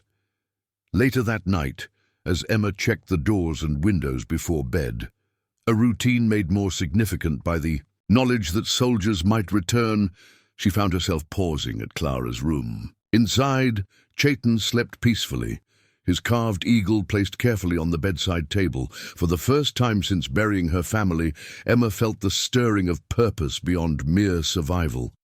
This wounded boy, with his solemn eyes and old soul, had awakened something she'd thought forever lost, the capacity to care, to protect, to hope. The realization was terrifying. To love was to risk devastating loss, as she knew all too well. But standing in the doorway, watching Chaitin's chest rise and fall in the dim lamplight, Emma acknowledged a truth she could no longer deny. Her heart had made room for this child. Despite every wall she'd built to prevent precisely such vulnerability, outside, the winter moon cast blue shadows across unmarked snow. Emma scanned the horizon one last time before extinguishing the lamp. No movement disturbed the pristine landscape, but intuition told her their respite was temporary. The lieutenant's warning echoed in her memory. Patrols would continue. The hunt wasn't over. Emma checked her rifle, ensuring it was loaded and within reach. Whatever came next, she would be ready. Not just for her own survival now, but for Chaitin's as well. She had failed to protect her family once before. She would not fail again. A week passed without sight of soldiers. January deepened, bringing bitter cold that sealed the farm in ice. Emma maintained her vigilance, scanning the horizon each morning and evening, but the vast prairie remained empty of all but wind-sculpted snow and occasional wildlife. Chaitin's recovery progressed steadily. The bullet wound had closed cleanly, though it left an angry red scar against his copper skin. His frost-bitten feet remained the greater concern. 2 toes had turned black, and Emma feared they might be lost. Still, he grew stronger daily, walking with increasing confidence around the house and helping with indoor chores that didn't strain his healing body. Their communication improved as Chaitin's English expanded, and Emma learned key phrases in Lakota. They developed hand signals for warnings, worked out systems for staying safe if soldiers returned, and established routines that brought a strange normalcy to their unusual arrangement. Emma found herself smiling sometimes, brief, surprising. Moments when Chaitin's quick intelligence or quiet determination caught her off guard. The sensation felt foreign after years of grief-stricken solitude. She wondered if her face still remembered how to form the expression properly. On the 8th day after the soldier's visit, Emma woke before dawn with an inexplicable sense of dread. The house was silent, the darkness absolute. She lay still, listening for whatever had disturbed her sleep. Nothing, no sound of prowlers, no creak of floorboards, just the familiar settling of the old farmhouse. Yet the feeling persisted, an animal instinct for approaching danger. Emma rose, pulled on her boots and shawl, and moved quietly to the window. The moon had set, leaving the landscape in shadow, but as her eyes adjusted, she could make out the barn, the fence line, the distant tree where her family lay buried. Nothing moved. Nothing seemed amiss. Still, unease prickled along her spine. Emma checked on Chaitin, finding him asleep, one arm flung across the pillow in childlike abandon, a rare moment when his guard was completely lowered. She hesitated, reluctant to wake him based solely on intuition, then retreated to start the morning fire. As grey dawn finally lightened the eastern sky, Emma stepped onto the porch with her rifle, surveying the land with growing clarity. First thing she noticed was tracks, fresh ones, circling her property at a distance, too big for coyote, too purposeful for deer. Human tracks, made by someone carefully staying beyond easy rifle range of the house. Emma's blood ran cold. Someone had been watching the farm, perhaps all night. She hurried inside to find Chaitin already up, standing in the kitchen with alert eyes. "Something's wrong," he said immediately, reading her expression. Emma nodded grimly. "Tracks around the property, fresh ones." Chaitin moved to the window, staying carefully to one side as he peered out. "How many?" "Can't tell. They keep their distance." Chaitin's face hardened with understanding. "Scouts! Watch the farm. Report back." "Soldiers?" Emma asked, though she already knew the answer. Chayton nodded. First scouts, then soldiers come. Always the same. Emma made a quick decision. We need to prepare. Food in the cellar, extra blankets. You'll hide there if they return. They worked efficiently, gathering essentials without discussion. Emma packed dried meat, hardtack, and waterskin. Chayton collected blankets and Emma's spare winter coat. Neither spoke of what they both knew, that soldiers returning with scouts meant they weren't just passing through. They were hunting with purpose. By mid-morning, they had transformed the root cellar's back alcove into a shelter that could sustain Chayton for days if necessary. Emma added candles, matches, and Thomas's old hunting knife, more for comfort than practical use. They calculated sight lines from the house to all approaches, established signals, and rehearsed scenarios until both were satisfied with their preparations. The waiting was the hardest. Hours stretched with excruciating slowness as they moved through normal routines with heightened awareness. Emma tended livestock, constantly scanning for movement beyond the yard. Chayton remained indoors, watching from windows, always positioned, to slip quickly to the cellar if needed. They ate a tense midday meal, neither having much appetite. Emma found herself memorizing Chayton's features, the serious set of his mouth, the intelligence in his dark eyes, the small scar above his right eyebrow that she'd never asked about. She pushed away the thought that she might be seeing him. For the last time. If they come, Chayton said suddenly, Emma should say Chayton's steal. Say Emma does not know an Indian boy here. Emma shook her head firmly. I won't lie. Not a lie. Protect Emma. His eyes were urgent. Soldiers do not believe white woman help Indian boy without reason. Let them think what they want, Emma replied, her voice harder than intended. This is my home, my choice. Chayton studied her with that disconcerting wisdom that made him seem ancient rather than adolescent. Emma brave, he said finally, but soldiers have guns. Many men. Emma couldn't argue with this reality. Instead, she reached across the table and squeezed his hand briefly, a gesture that would have been unthinkable weeks earlier. We'll face whatever comes, together or separately, as needed. Afternoon faded toward evening, with no sign of soldiers. Emma's nerves frayed with each passing hour. The tracks around her property remained a silent reminder that they were being watched, evaluated, perhaps even now surrounded without realizing it. As dusk approached, Emma lit the lamps and closed the curtains. They moved in a bubble of fragile light while darkness claimed the world outside. Chayton had grown increasingly tense, pacing despite his healing feet, checking windows, listening with a hunter's practiced attention to every sound. You should go to the cellar now, Emma suggested, watching him strain to see through a gap in the curtains. Better to be hidden before they arrive. Chayton turned to her, conflict evident in his face. If Chayton hide, Emma is alone when soldiers... Come, I've been alone a long time, Emma reminded him. I can handle soldiers. Not these soldiers, Chayton said quietly. These soldiers kill Chayton's family, take sister, shoot children. The stark reality of his words hung between them. Emma had no illusions about her ability to stand against trained military men if they decided to use force. Her rifle might take one or two, but after that, all the more reason for you to be safely hidden, she insisted. I can't protect you if they're already inside searching. Reluctantly, Chayton nodded. Emma gathered a few final items, an extra blanket, a small bundle of food that wouldn't be missed from the kitchen stores. As they prepared to head to the cellar, a sharp sound split the evening calm, the distant but unmistakable whinny of a horse that wasn't Emma's. They froze, eyes meeting in mutual understanding. No more time. Go, Emma whispered urgently. Through the back. Stay low.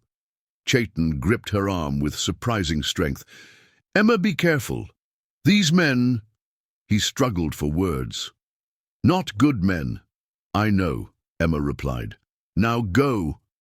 She watched from the kitchen door as Chayton slipped out the back and disappeared into the gathering darkness, moving with the silent grace of one raised to hunt from childhood. Only when she was certain he'd reached the cellar did Emma return to the front room, position her rifle within easy reach, and take up her knitting, the picture of a widow spending a quiet evening alone. The knock, when it came, was harder than necessary. Not a neighbor's polite tap, but an official demand for attention. Emma counted to 10 before answering, schooling her features into mild surprise as she opened the door. Lieutenant Hargrove stood on her porch, flanked by 4 soldiers this time, more than before, and all armed with rifles at the ready than casually slung. Their posture spoke of heightened alert, of expectations of trouble. "Mrs. Thorne," Hargrove said, tipping his hat with cold formality. "Sorry to disturb your evening." "Lieutenant," Emma acknowledged, making no move to invite them inside. "What brings you back to my farm?" Hargrove's weathered face revealed nothing. "New information about the Sioux boy we discussed. May we come in? It's bitter cold out here." Emma hesitated just long enough to seem reluctant but not suspicious, then stepped aside. "Briefly then, I was about to retire. The soldiers filed in, boots tracking snow onto Emma's clean floors. She noticed they positioned themselves strategically, 2 by the windows, 1 near the back door, Hargrove, and another facing her directly, not the casual search pattern of their previous visit. "Tea, Lieutenant," Emma offered, falling back on. Ingrained hospitality while her mind raced. "No thank you, ma'am, this isn't a social call." Hargrove removed his gloves, but kept his coat on, not planning to stay long. "One of my scouts reported unusual activity around your farm. 2 sets of tracks where there should be one, smoke from your chimney at odd hours, movement at windows that suggests more than one occupant." Emma raised her eyebrows, the picture of affronted innocence. "Your men have been spying on me, Lieutenant? I wonder what the territorial governor would think of army resources used to monitor a widow's comings and goings." A flash of irritation crossed Hargrove's face. "We're tracking a dangerous fugitive, Mrs. Thorne, one who's killed American citizens." "So you said before," Emma replied. "Yet you found nothing here last time, did you?" The soldier nearest the kitchen doorway suddenly called out, "Sir, you should see this." Emma's heart sank as the man emerged holding Chayton's half-finished wooden carving, a small deer he'd been working on that afternoon. Emma had thought it safely tucked away in the sewing basket. Hargrove took the carving, examining it with narrowed eyes. Interesting craftsmanship, not typical of settler work. He looked up at Emma. "A gift from someone, perhaps?" Emma kept her voice steady. "I've picked up various skills over the years, Lieutenant. Whittling passes the long winter evenings." "Indeed." Hargrove set the carving on the table with deliberate care. "Mrs. Thorne, I'm going to be direct. We know the boy has been here. We found blood on your back step that the snow didn't quite cover. We found tracks leading to and from your root cellar. And now this." He gestured to the carving. "Sioux work, clear as day." Emma maintained her composure despite the hammering of her heart. "I don't know what you expect me to say, Lieutenant. You searched my home before and found nothing. You're welcome to look again, though I find this harassment increasingly troubling." Hargrove sighed, something like regret crossing his features. "Mrs. Thorne, I understand how it is out here. Isolation does things to people. Perhaps you felt sorry for the boy, took him in without understanding what he is. That's why I'm giving you one chance to tell me where he's hiding. Do that, and there'll be no consequences for you." Emma met his gaze directly. "There's no one here but me, Lieutenant. There hasn't been since my family died." Hargrove studied her for a long moment, then nodded to his men. "Search the house, every corner, every closet. Check under the beds, behind furniture. Thoroughly, gentlemen." Soldiers moved with practiced efficiency, spreading through the small house with unsettling familiarity. Emma stood rigid by the fireplace, fists clenched at her sides as they upended drawers, moved furniture, and prodded at walls looking for hidden spaces. They were more aggressive this time, less concerned with maintaining any pretense of respect for her privacy.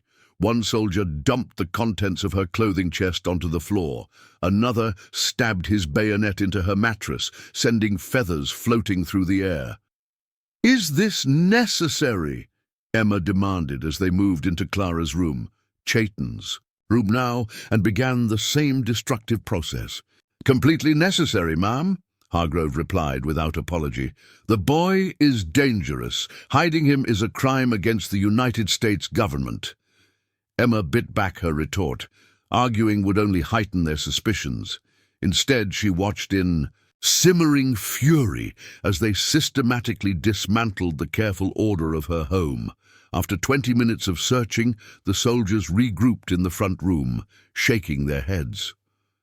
"Nothing, sir," reported the youngest, the one called Whitman. "No sign of anyone." Hargrove frowned. "Check the outbuildings again. Every stall in the barn, the chicken coop, any place he might hide." His gaze returned to Emma. "And the root cellar. Check it thoroughly this time." Emma's pulse quickened, but she kept her expression neutral. "You're wasting your time, Lieutenant, and mine." "Perhaps," Hargrove conceded, "but I intend to be certain." 4 soldiers exited to search the outbuildings while Hargrove remained, studying Emma with calculating eyes. "You know, Mrs. Thorne, I've been stationed out here for 15 years. Seen all kinds of interactions between settlers and natives, some good, most bad." He paced slowly across her parlor. "Typically, it's fear and hatred I see from women like yourself. Understandable, given the stories that circulate." Emma remained silent, watching him. "But occasionally," Hargrove continued, "I see something else, a kind of misplaced compassion, usually from those who've suffered loss." His eyes flicked to the photographs on her mantel, Thomas and Clara in happier times. "Loneliness makes people vulnerable to manipulation. Even a savage can appear sympathetic when you're desperate for human connection." The assessment was too close to Emma's initial doubts about her own motivations, but she knew better now. Knew Chayton not as a replacement for her lost family, but as his own person, complex, intelligent, worthy of protection purely on his own merits. "Your psychological insights are fascinating, Lieutenant," Emma said coolly, "but they don't change the fact that there's no one here but me." Hargrove looked as though he might reply, but the back door banged open as 2 soldiers returned from the outbuildings. "Nothing in the barn, sir," one reported. "Whitman and Jenkins are checking the root cellar now." Emma's hands trembled slightly. She clasped them together to hide the reaction. Chayton was well hidden in the alcove, but if they searched thoroughly enough, a gunshot cracked through the winter air, followed immediately by shouting. Emma's heart dropped to her stomach as Hargrove drew his pistol and ran for the door, barking orders. She followed, terror propelling her into the yard despite the danger. The scene outside was chaos in the fading light. The root cellar doors stood open, lantern lights spilling up from below. One soldier, Jenkins, she presumed, was backing away from the entrance, rifle raised. Whitman was nowhere to be seen. "He's down there," Jenkins shouted. "Tried to stab Whitman when we found him." Hargrove advanced cautiously, pistol aimed at the cellar entrance. "Come out with your hands up. There's nowhere to run." Emma pushed past the lieutenant, earning a surprised curse as she placed herself between the soldiers and the cellar. "Stop! He's just a boy who just attacked my men," Hargrove growled. "Move aside, Mrs. Thorne." Emma stood her ground. "Let me talk to him, please. There's been enough violence." For a moment she thought Hargrove might physically remove her from his path. Then, surprisingly, he lowered his weapon slightly. 2 minutes, then we come in shooting." Emma descended the cellar steps slowly, hands visible, calling softly, "Chayton, it's Emma. Are you hurt?"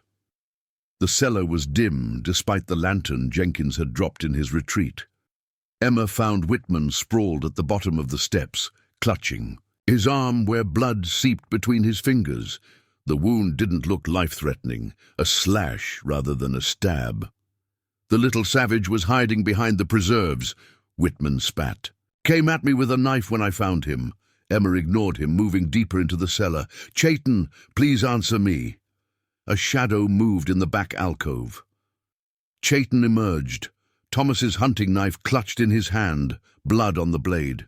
His eyes were wide with fear and determination. They find Chayton, he said simply. Chayton, fight. Emma moved toward him slowly. I know. But fighting will only get you killed. There are 5 of them, all armed.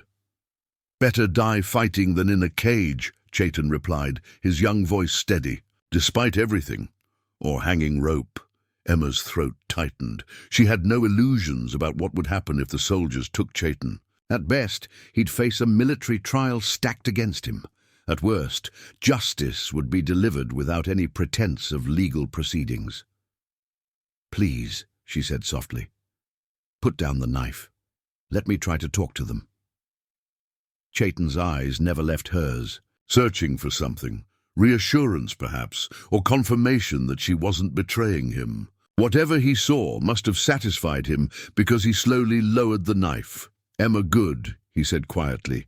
Chayton, trust. The simple declaration nearly broke her composure. Emma nodded once, then turned back toward the steps where Whitman was, now struggling to stand. He'll come peacefully, she called up to Hargrove. No more violence necessary. Hargrove's silhouette appeared at the cellar entrance. Send him up first, hands empty and visible. Emma guided Chayton forward, one hand on his shoulder. She could feel the tension in his small frame, the barely contained instinct to flee or fight. It's all right, she murmured, though they both knew it was a lie. Chayton ascended the steps with dignity beyond his years, hands raised, chin lifted. Emma followed close behind, her own hands hovering protectively near his shoulders. At the top, soldiers immediately surrounded them, rifles aimed at Chayton, despite his obvious youth and small stature. Bind his hands, Hargrove ordered. The red-bearded soldier, Donnelly, stepped forward with rope. That's unnecessary, Emma protested. He's 12 years old, for heaven's sake. He's old enough to wield a knife, Hargrove countered, gesturing to Whitman, who had emerged from the cellar clutching his wounded arm. Bind him. Chayton submitted to the indignity without resistance, though Emma could see the humiliation in the set of his shoulders. The soldiers tied his hands in front of him, a small mercy, but pulled the knots unnecessarily tight. Emma bit her tongue, knowing protests would only make things worse. Take him to the horses, Hargrove instructed Donnelly. We rode for the fort tonight. Tonight? Emma exclaimed. It's nearly dark and bitter cold. At least wait until morning. Hargrove turned to her, his expression hardening. Mrs. Thorne, you are already in a precarious position. This boy attacked a United States soldier. He's wanted for participation in attacks on settlers, and you hid him from the authorities. He stepped closer, lowering his voice. The only reason I'm not arresting you alongside him is out of respect for your situation. Don't test my patience further. Emma stood her ground. He's wounded and weakened. Riding in this cold could kill him before he ever reaches your fort. His survival is no longer your concern. Hargrove nodded to his men. Move out. As they led Chayton toward the horses tethered at the edge of Emma's yard, the boy turned back once. Their eyes met across the trampled snow. No words passed between them, but Emma felt the connection like a physical thing. Trust, apology, farewell. Then, Donnelly shoved Chayton forward, breaking the moment. Emma watched helplessly as they secured him to a horse, his small frame dwarfed by the military saddle, his bound hands clutching the pommel for balance. Hargrove mounted his own horse, then paused beside Emma. A word of advice, Mrs. Thorne. Return to civilization. This isolation isn't healthy for a woman alone. His gaze softened fractionally. What happened to your family was tragic, but replacing them with a Sioux orphan won't heal that wound." Emma looked up at him, no longer bothering to mask her contempt. "You understand nothing about healing, Lieutenant, or about humanity." Hargrove's jaw tightened. Without another word, he wheeled his horse around and gave the order to move out. The small company departed, Chayton in their midst, a dark silhouette against the snow-reflected twilight. Emma stood in her yard long after they disappeared from sight, the cold seeping through her clothing unnoticed. Inside, her home was in disarray, violated by the search. Outside, trampled snow and hoofprints marked the intrusion of violence into her carefully maintained sanctuary, but these physical disruptions paled against the hollow ache in her chest. She had failed to protect Chayton, failed just as she had failed to save Thomas and Clara from fever. The parallel was unbearable. As full darkness descended, Emma finally moved. Not back into the house, but to the barn. With mechanical efficiency, she saddled her mare, packed essential supplies, and loaded Thomas's rifle. Her decisions were made without conscious thought, driven by an instinct deeper than reason. She would not fail again, would not stand idle, while another life was extinguished. Whatever the cost, whatever the danger, she would follow the soldiers, would find a way to free Chayton from their custody. The night was clear, stars burning cold and bright above the endless Nebraska prairie. Emma mounted her horse, adjusted her shawl against the bitter wind, and set out. The soldiers' trail was easy to follow in the fresh snow. 5 horses and a military formation left clear signs even in the darkness. Emma had no illusions about what she was doing. Following armed soldiers to challenge their custody of a prisoner was madness by any reasonable measure. But reason had little to do with the fierce protectiveness that now drove her forward into the winter night. Chayton had awakened something in her that had slept since burying her family, not just compassion or purpose, but courage. The courage to defy not only armed men, but the entire weight of a system that would discard a child's life without hesitation. As she rode, Emma felt Thomas's presence more strongly than she had in years, not as a ghost or apparition, but as a certainty that he would approve her actions. Thomas had always believed in standing against injustice, even when the odds seemed insurmountable. "Guide me," she whispered to the stars, to Thomas's memory, to whatever force might be listening in the vast emptiness of the prairie night. "Help me bring him home." The mare's hooves made rhythmic impressions in the snow as Emma followed the soldier's trail, determined that Chayton would not face what lay ahead alone. Whatever happened now, she rode not as a grieving widow seeking redemption, but as a woman who had found, against all expectations, something worth fighting for. The night deepened around Emma as she tracked the soldiers across the moonlit prairie. Her mare moved steadily through snow that reached halfway to her knees, following the clear trail left by the military party. Emma's breath formed clouds in the frigid air, her fingers stiff despite thick gloves. She had no plan beyond keeping the soldiers in sight, a reckless approach that went against her naturally cautious nature. 2 hours into her pursuit, Emma spotted their campfire, a small orange glow in a sheltered ravine about half a mile ahead. She reined in her mare, considering her next move. Drawing closer risked detection, but remaining at this distance offered no information about Chayton's condition or the soldiers' plans. Emma dismounted and secured her horse in a small copse of cottonwoods. On foot, she could approach more stealthily, though the snow made true silence impossible. She checked Thomas's rifle, then slung it across her back, and began her careful approach, using every shadow and contour of the land for concealment. As she drew nearer, voices carried on the still night air.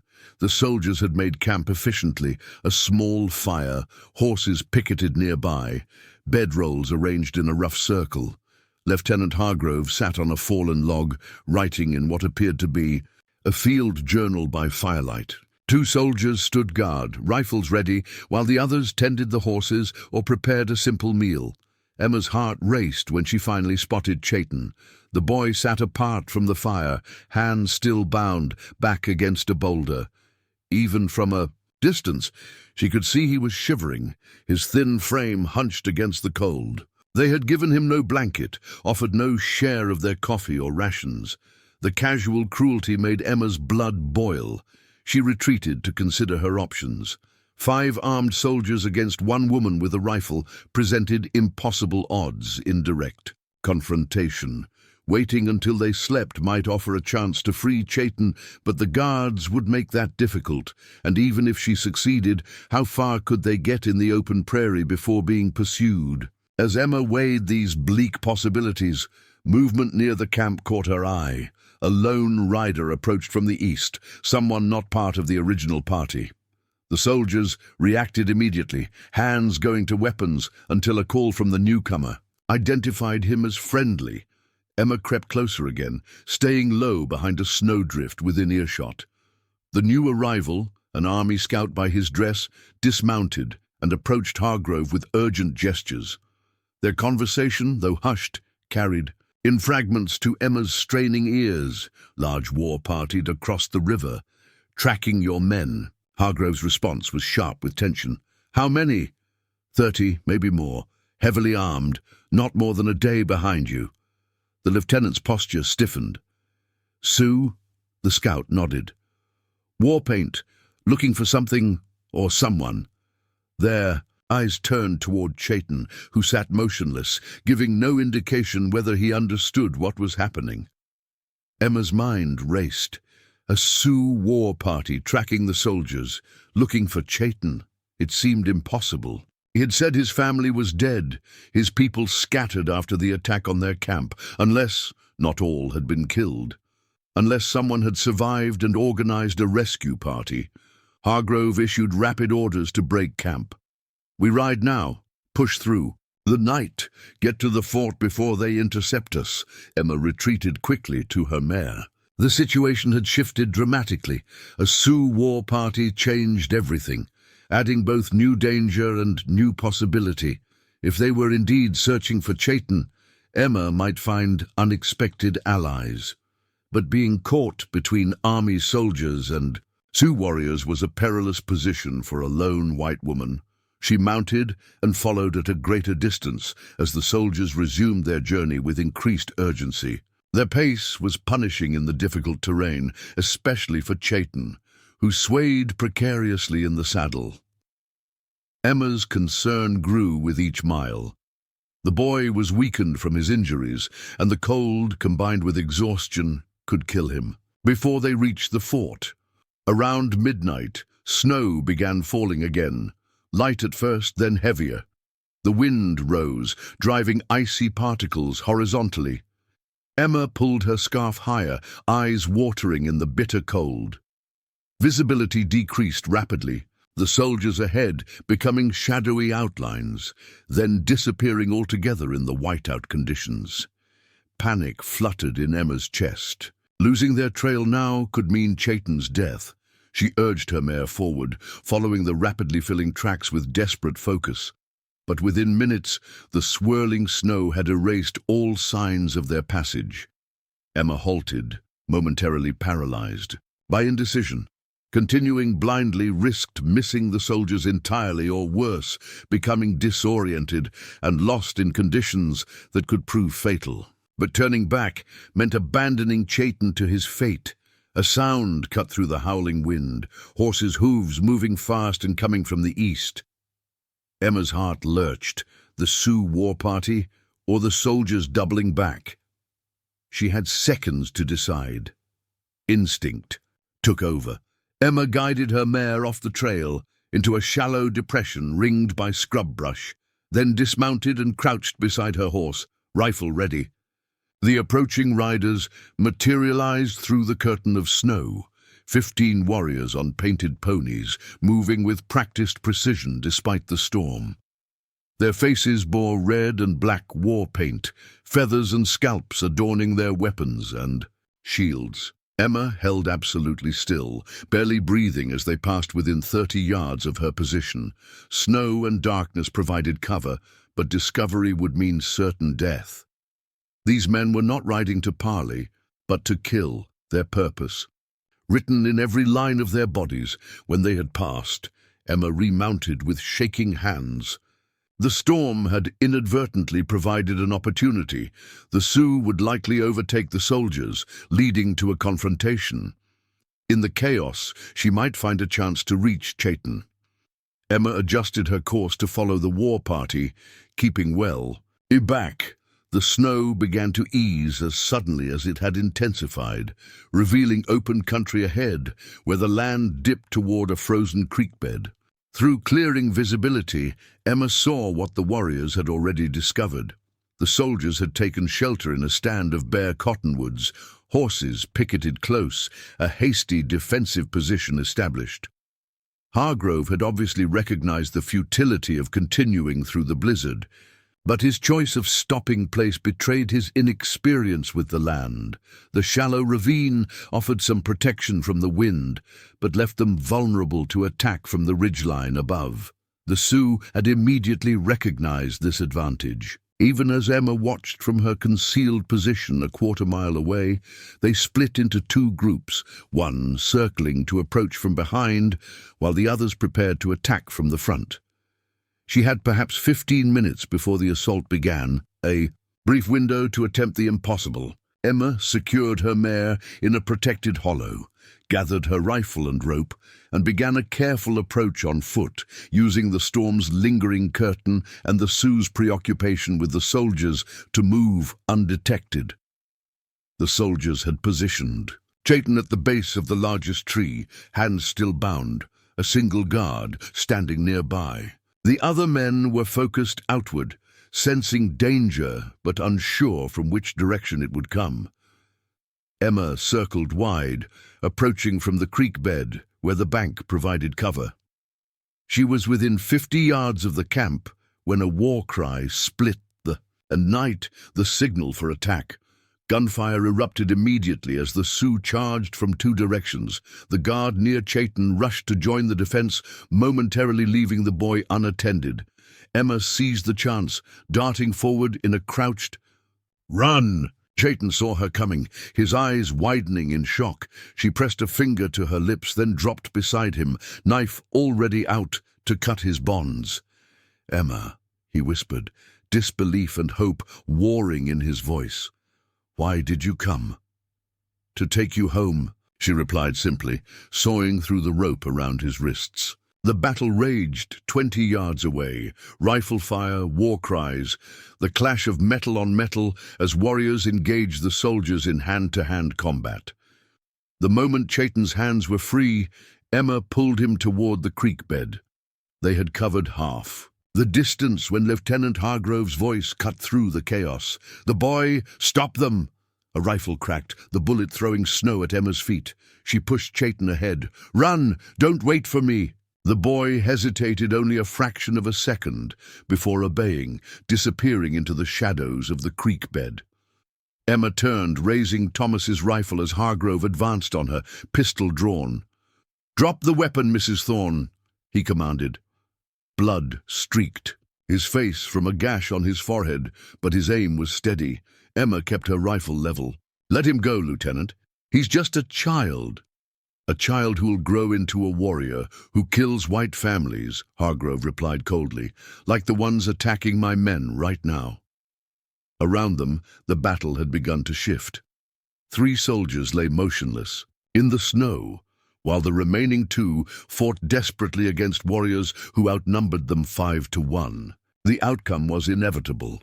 "You've lost, Lieutenant," Emma said quietly, "but you can still save yourself. Ride south now, before they finish with your men." Hargrove's expression hardened. "I don't abandon my duty, Mrs. Thorne. Unlike you, who betrayed your own kind for a savage." "I betrayed nothing," Emma replied.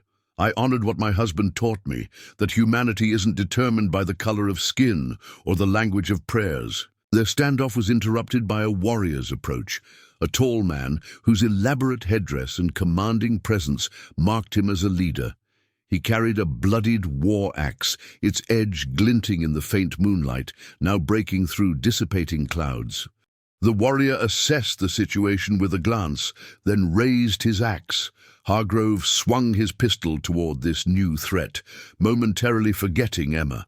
She acted without thought, bringing her rifle butt down on the lieutenant's arm.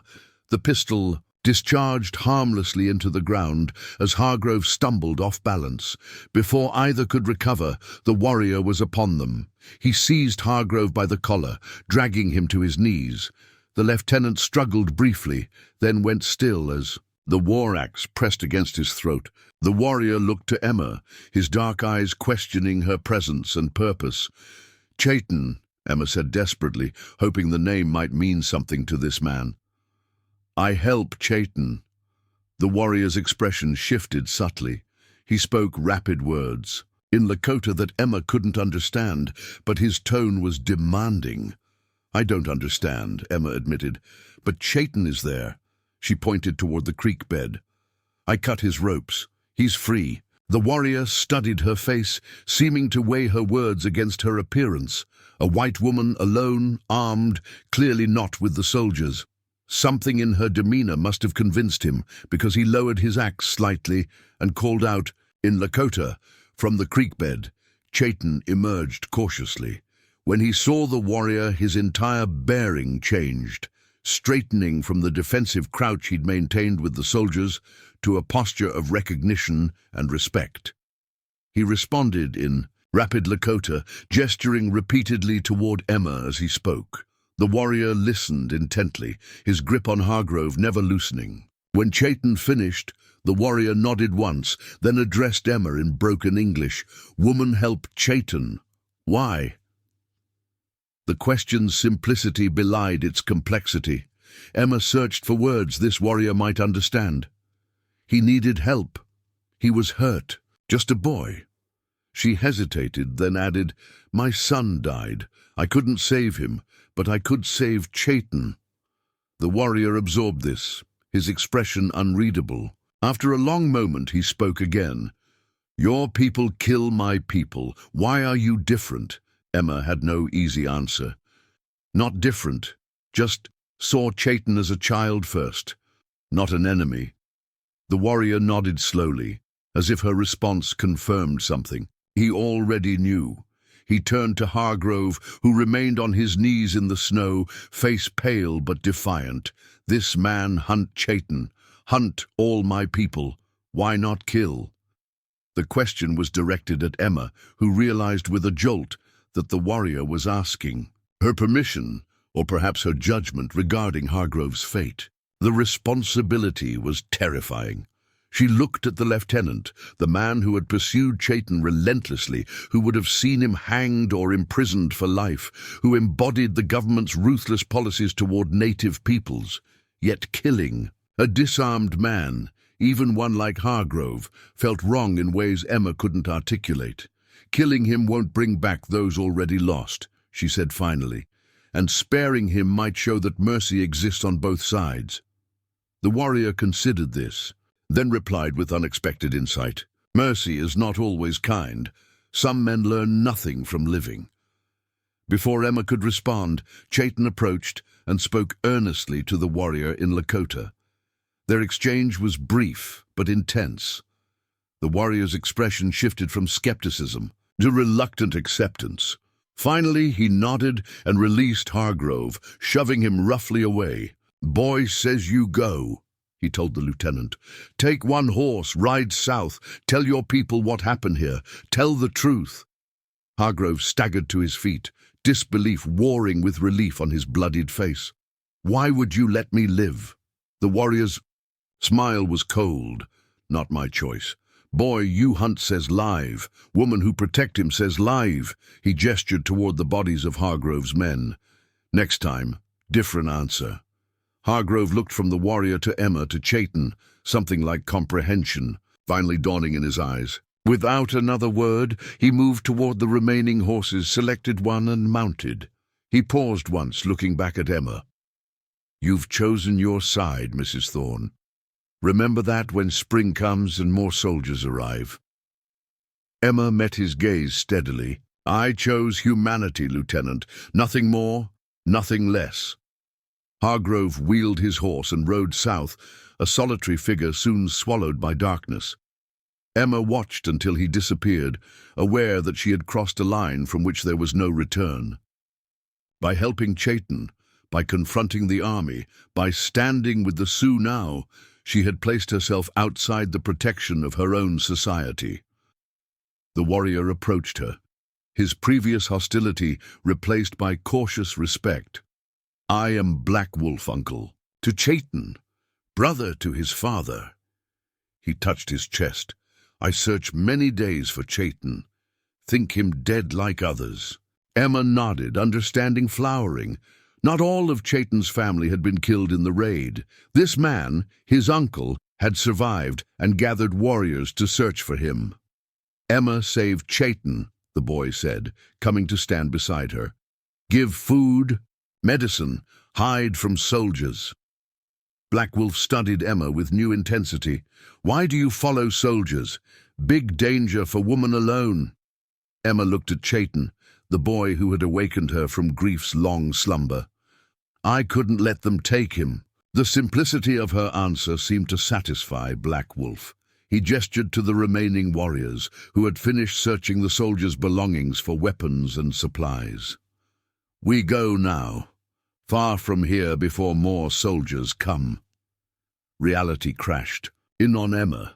Of course they would leave immediately, returning to whatever temporary camp they had established, eventually moving farther from settler territories. Chayton would go with them, back to his people, his culture, his world, as it should be, as was right.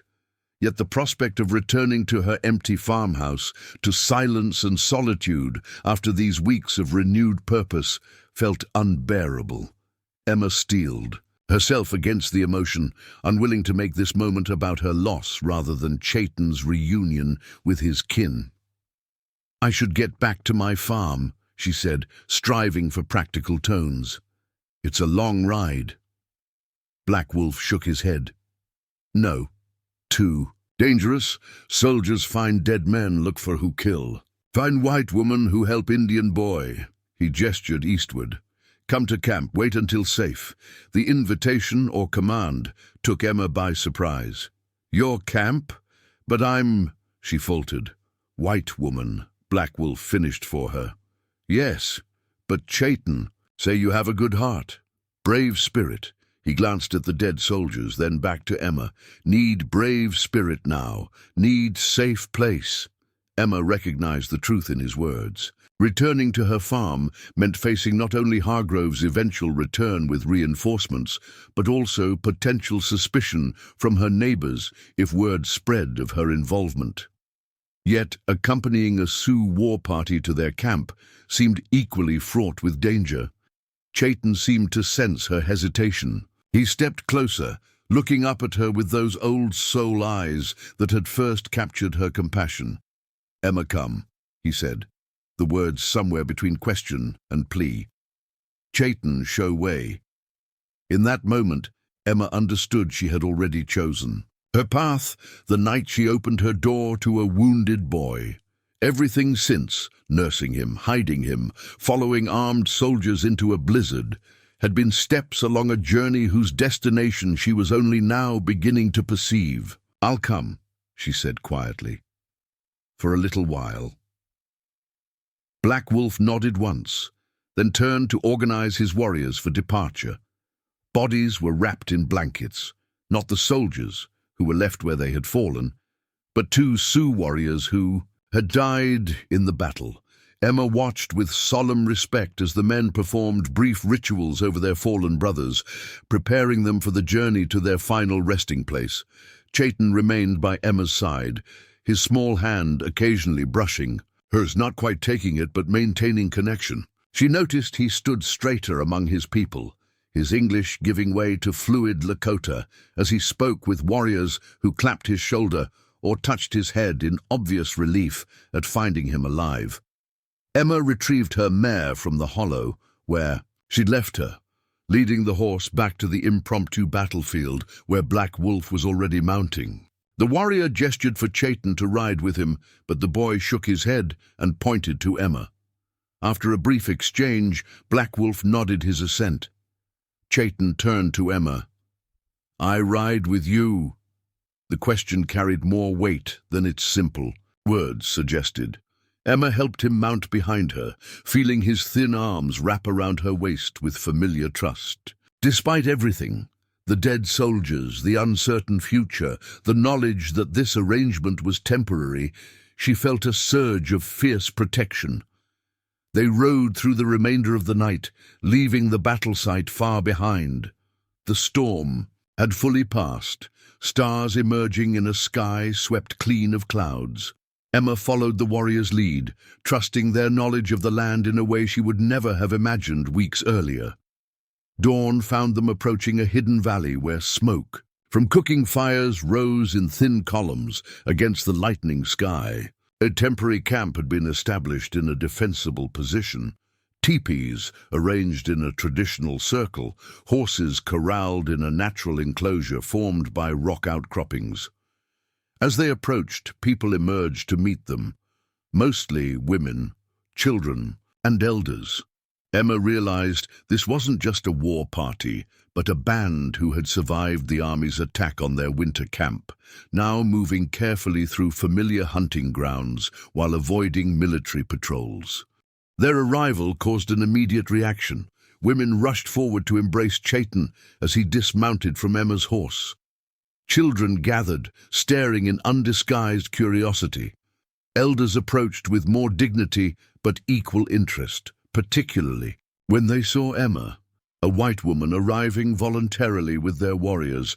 Black Wolf spoke to the gathered people, explaining in Lakota what Emma could only partially deduce from gestures and the few words she recognized.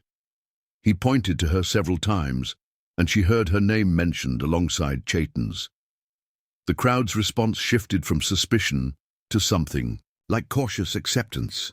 An elderly woman stepped forward, her face deeply lined, her bearing regal despite bent shoulders. She approached Emma directly, studying her with piercing eyes that missed nothing. Then, to Emma's surprise, the woman reached out and took her hand, speaking soft words in Lakota. Chaitin appeared at Emma's side, translating. "She is grandmother, to all, says thank you for saving Sankmanitutanka." "Sankmanitutanka," Emma questioned. "My Lakota name," Chaitin explained. "Mean Great Wolf. English name Chaitin used at mission school." The grandmother spoke again, still holding Emma's hand. Chaitin translated, "She say you have the spirit of a medicine woman, healing hands. Good heart." Emma felt unworthy of such assessment, but inclined her head respectfully. The gesture seemed to please the elderly woman, who patted Emma's hand, before turning to lead them into the camp. What followed was a day unlike any in Emma's experience. Though exhausted from the night's events, she found herself the center of attention as Chaitin eagerly shared the story of how she had found him, wounded, nursed him to health, and defied soldiers to protect him. Each telling seemed to elevate her actions to greater heroism, despite her attempts to downplay her role. Women brought her food, dried meat, wild onions, and a stew that tasted surprisingly good, despite unfamiliar spices. Children darted near, touching her skirt or hair before running away, giggling. Men nodded respectfully when she passed, though many maintained cautious distance. By midday, Emma's fatigue was overwhelming. Seeing this, the grandmother directed her to a small teepee at the edge of the circle.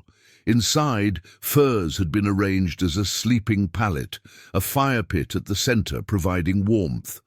Emma sank gratefully onto the soft furs, intending only to rest. Briefly, she woke to darkness and the sounds of celebration outside. Drums, singing, the rhythm of dancing feet. For a moment, disorientation gripped her. Then memory flooded back, the soldiers, the battle, the ride to the Sioux camp. The teepee flap moved aside, admitting Chayton with a small clay bowl of something steaming. "Emma, wake," he observed, pleased. "Bring soup. Good for strength." Emma sat up, accepting the bowl with murmured thanks. Chayton settled cross-legged beside her, watching as she sipped the rich broth. "What's happening outside?" she asked, between careful tastes. "Celebration," Chayton replied. "For Warrior's return, for finding Chayton alive." He hesitated, then added, "For Emma, too." Emma nearly choked on her soup. "For me? Why?" Chayton's expression turned serious. "Emma is different. Most Wasichu fear, hate, shoot Indians on sight. Emma help, heal, follow soldiers alone to save Chayton." He made a gesture Emma had seen others use, a circle drawn over the heart. "Emma is brave. People honor brave spirit." Embarrassment warmed Emma's cheeks. "I'm not brave. I was terrified the entire time." Chayton smiled, a rare, transformative expression that reminded Emma forcefully of his youth. "Brave does not mean no fear. Brave mean do the right thing, even with fear." The simple wisdom of his statement struck Emma deeply. She had acted out of instinct, compassion, and growing attachment to this remarkable child. Fear had been her constant companion throughout, but never the determining factor in her choices. "What happens now?" she asked, setting aside the empty bowl. Chayton's smile faded.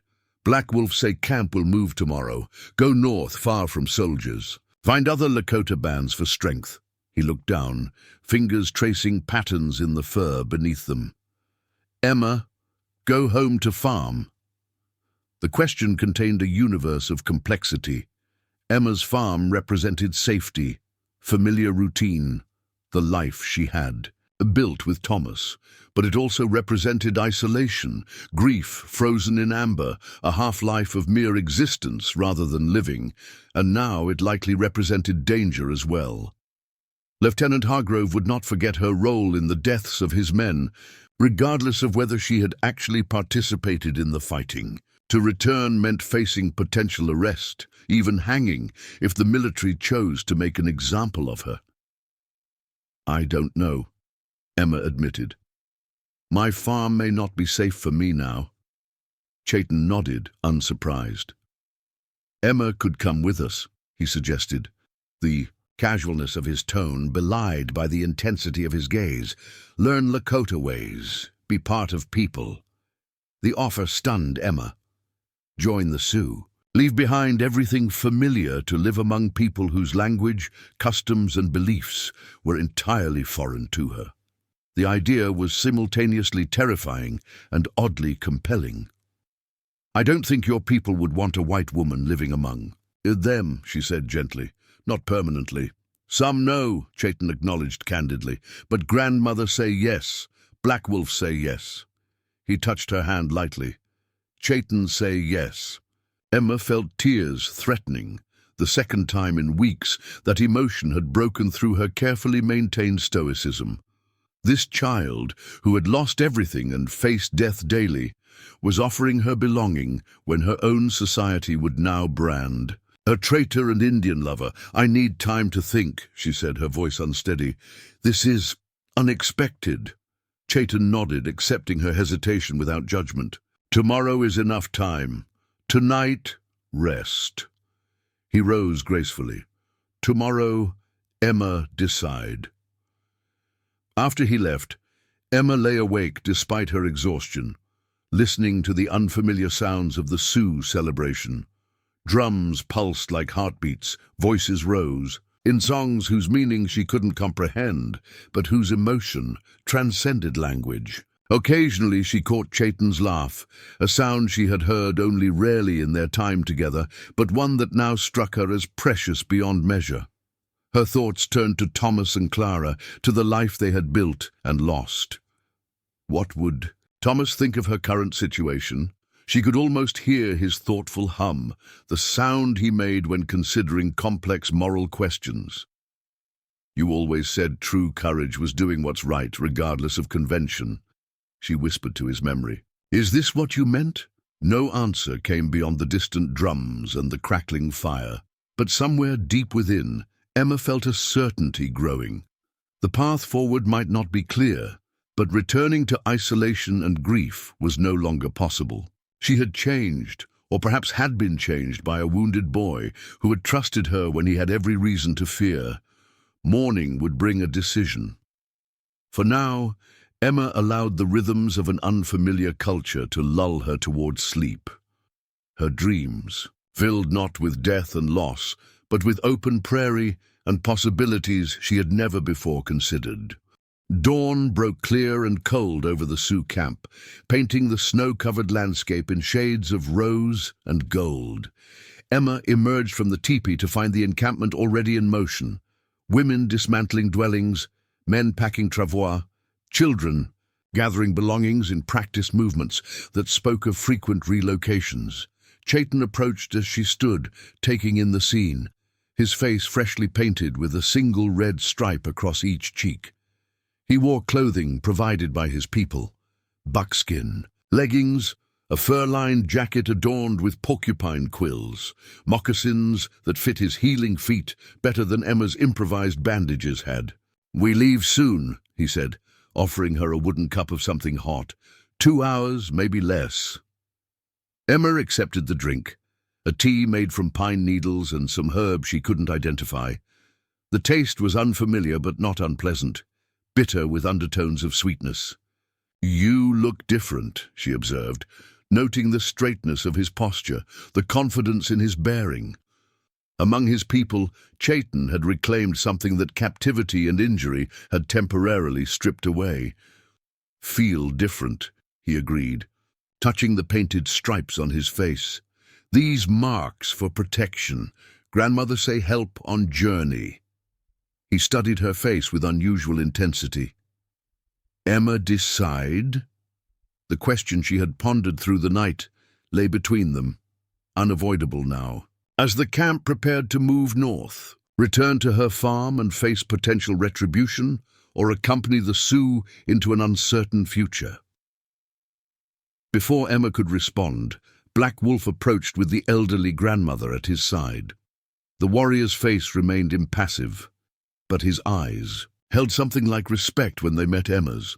"Woman who saves Chaitin," he greeted her. "Sleep good?" Emma nodded. "Yes, thank you for your hospitality."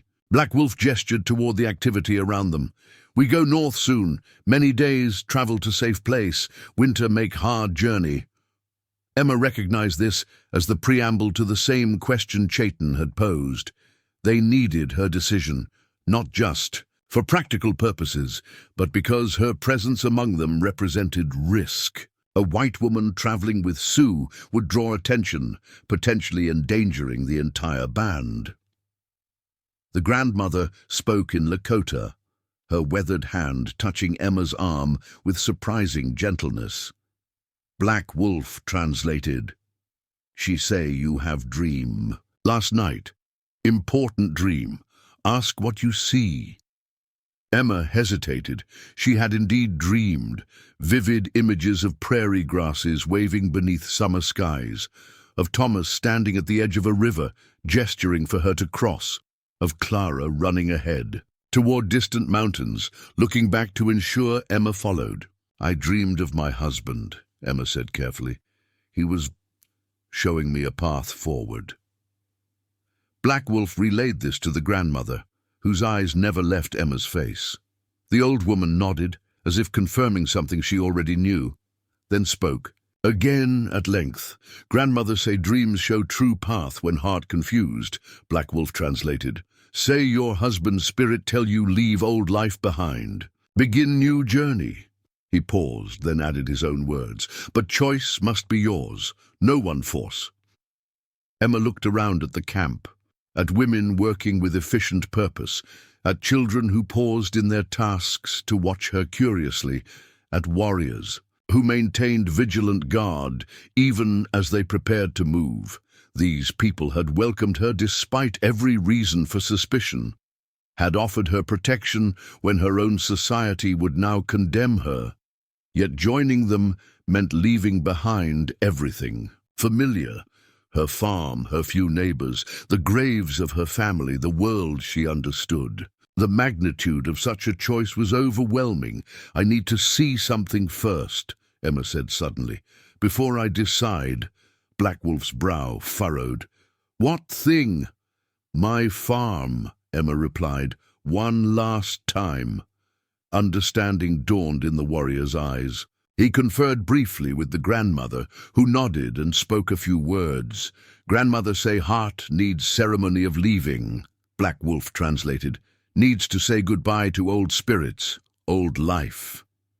He considered for a moment. "I send 2 warriors. With you. Keep safe. Must be quick. Return by midday." Relief washed through Emma.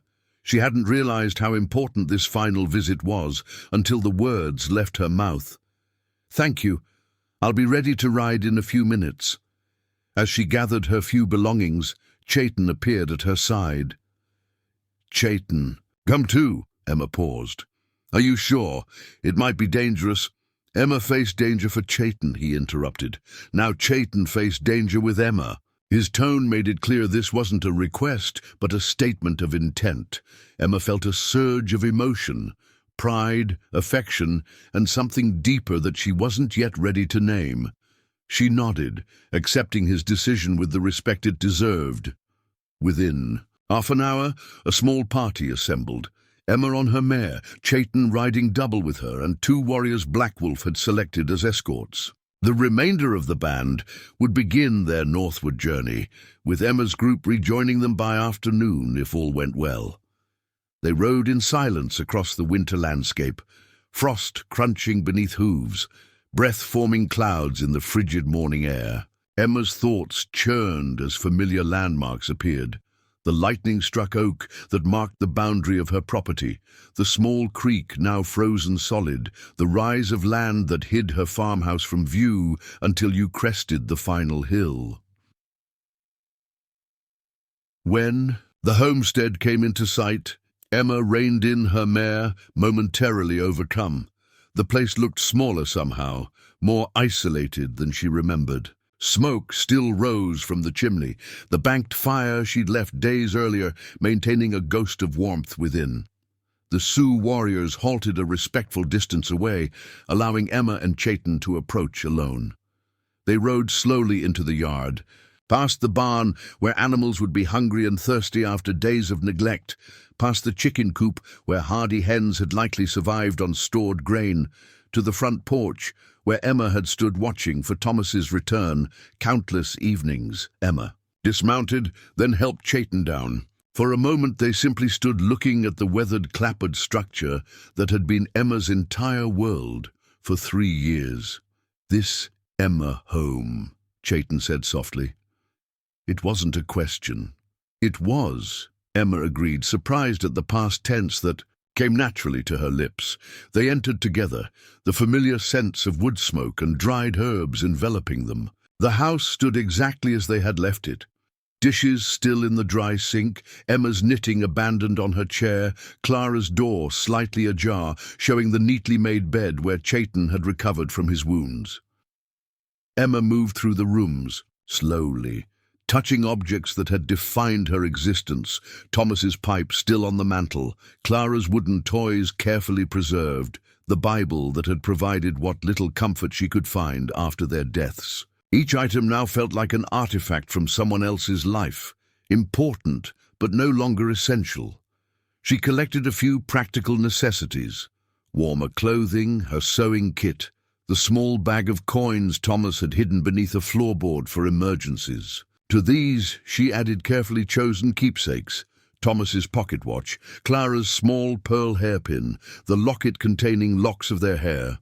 Chayton watched silently as Emma packed these treasures, understanding without explanation the ceremony she was performing. When she finally turned to him, eyes dry but heart full, he asked simply, "Ready now?" Emma nodded. "Almost. There's one more place I need to visit." They walked together to the small grove of trees beyond the eastern field. Snow lay undisturbed here, no tracks breaking the pristine surface except their own. 3 wooden crosses stood in a row, marking the graves of Thomas, Clara, and the infant daughter, who'd been born too early the winter before Clara's birth. Emma knelt before them, brushing snow from the weathered wood.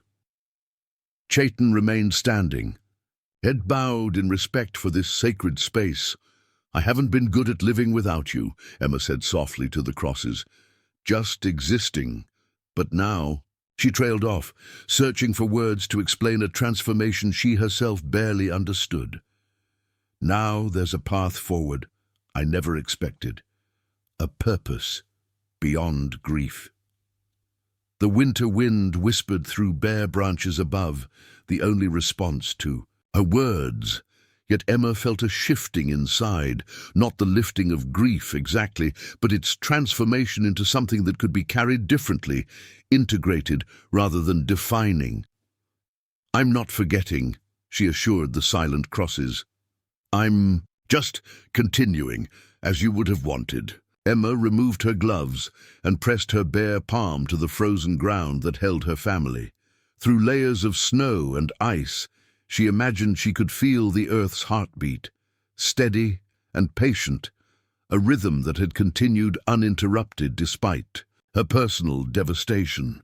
When she finally rose, something had settled within her, a certainty that had been building since the night she found Chayton collapsed in her yard. Thomas would have made the same choices, would have recognized, as she now did, that life sometimes offered unexpected paths when familiar ones ended.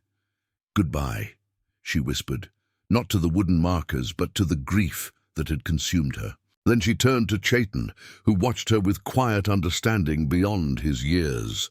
"I'm ready." Their return to the house was interrupted by the approaching sound of hoofbeats, not from the direction of the waiting warriors, but from the road leading to town.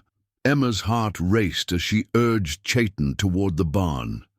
"Hide," she instructed, urgently. "It could be soldiers." But Chayton shook his head, pointing to the ridgeline where their Sioux escorts had already spotted the newcomers and were riding hard toward the farmhouse as protection. The riders came into view, not soldiers, but a small party of civilians. Emma recognized the lead figure immediately, Jedediah Porter, the storekeeper from Miller's Creek, accompanied by his daughter Rebecca and 2 men Emma knew only vaguely, as neighbors from outlying farms. They reined in at the sight of Emma standing in her yard, clearly surprised to find her present. Their expressions shifted rapidly to alarm as the 2 Sioux warriors arrived, positioning themselves protectively on either side of Emma and Chayton. "Mrs. Thorne," Porter called, keeping a wary distance. "Are you all right? We heard about the attack." "What? Attack?" Emma interrupted, instantly on guard. Porter's eyes darted nervously to the warriors. "Lieutenant Hargrove reached town yesterday, half frozen. Said a Sioux war party ambushed his patrol while they were bringing in a dangerous prisoner.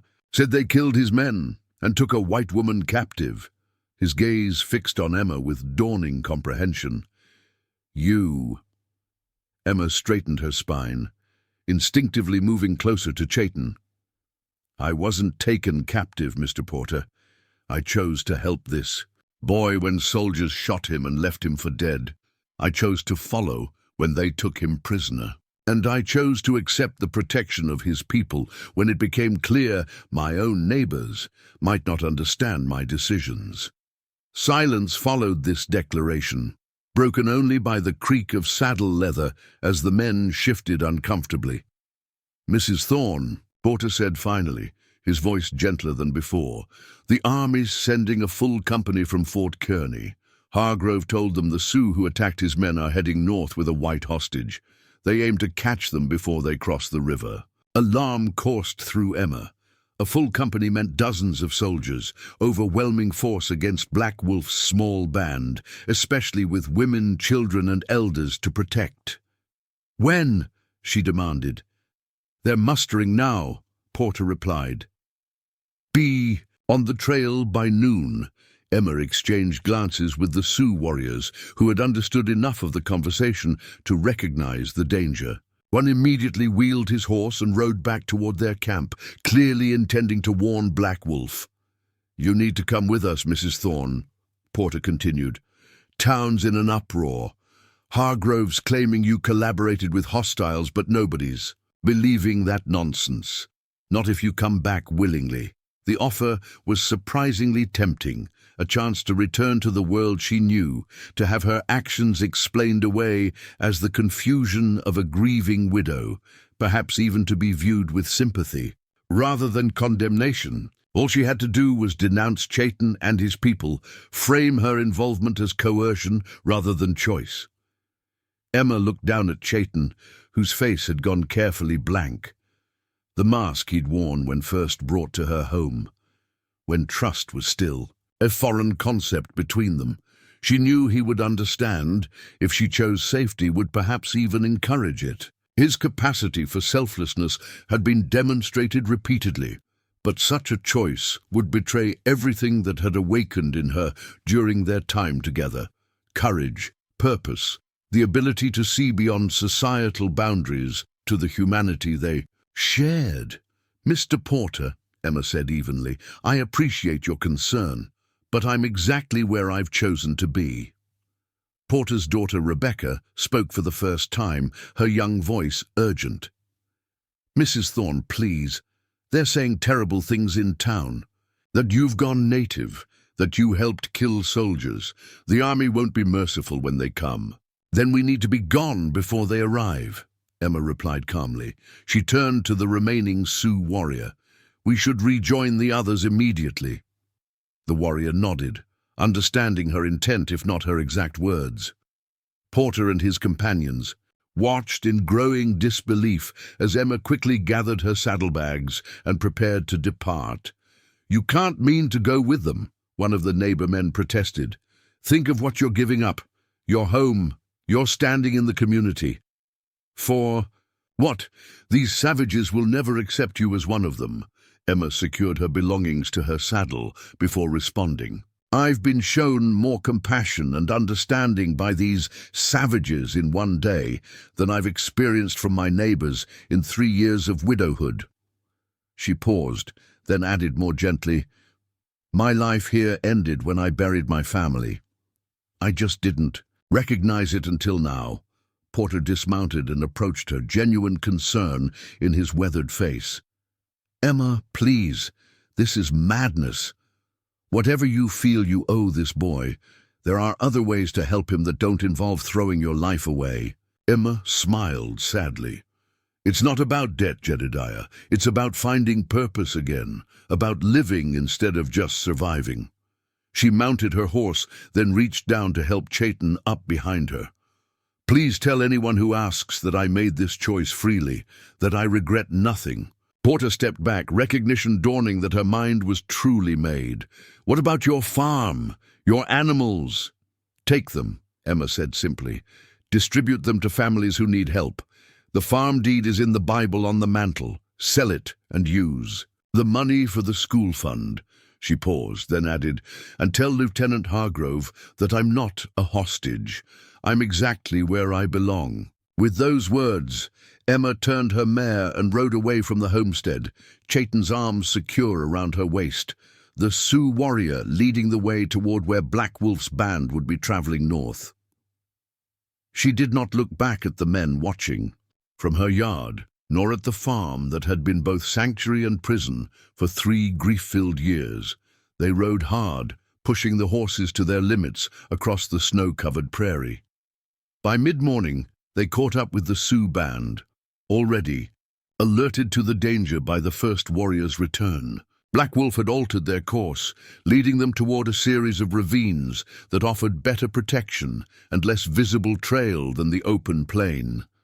The band traveled with practiced efficiency, despite the presence of elderly members and young children.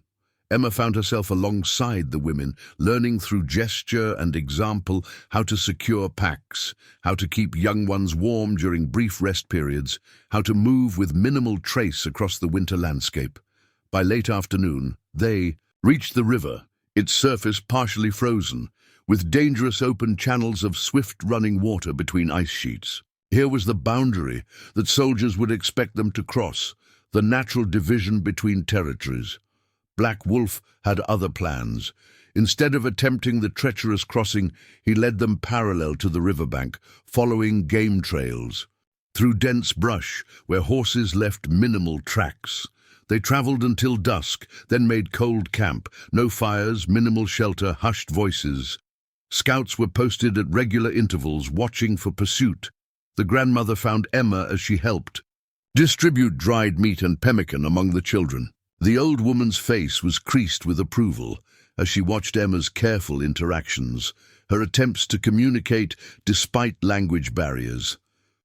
Through Chayton's translation, the grandmother shared wisdom accumulated through decades of survival. In a changing world, she say winter journey hard, but make strong spirit. Say Emma learn fast because heart open. Emma accepted the assessment with humble gratitude. Tell her I'm honored to travel with her people, that I want to learn their ways. When Chayton translated, the grandmother nodded, then spoke again at length, her gnarled hands gesturing expressively. Chayton listened intently, then turned to Emma with solemn eyes. Grandmother say you different now, not same woman who find Chayton in snow. Say grief spirit leave you, new spirit enter. He hesitated, then continued. Say you need new name for new life. The concept startled Emma. A new name? The idea simultaneously appealed and unsettled, a concrete symbol of the transformation she had undergone, yet another severing of ties to her past identity. What name does she suggest? Emma asked, curious despite her reservations. The grandmother spoke again, her wizened face animated in the deepening dusk. Chayton translated, she say you should be called Zikalawi, mean bird woman. He smiled slightly, because you free now, can fly between worlds. The name resonated unexpectedly. Bird woman, not bound to earth by grief, not defined by loss, but capable of movement, of transcending boundaries that once seemed impassable. Tell her I'm honored, Emma said softly. I'll try to be worthy of such a name. That night, as the band rested beneath a star-filled sky, Emma lay awake contemplating the extraordinary turn her life had taken. Just weeks ago, she had been a ghost in her own existence, moving through days without purpose or connection. Now she traveled with people who had been strangers, but who had offered her something her own society had not, the chance to begin anew.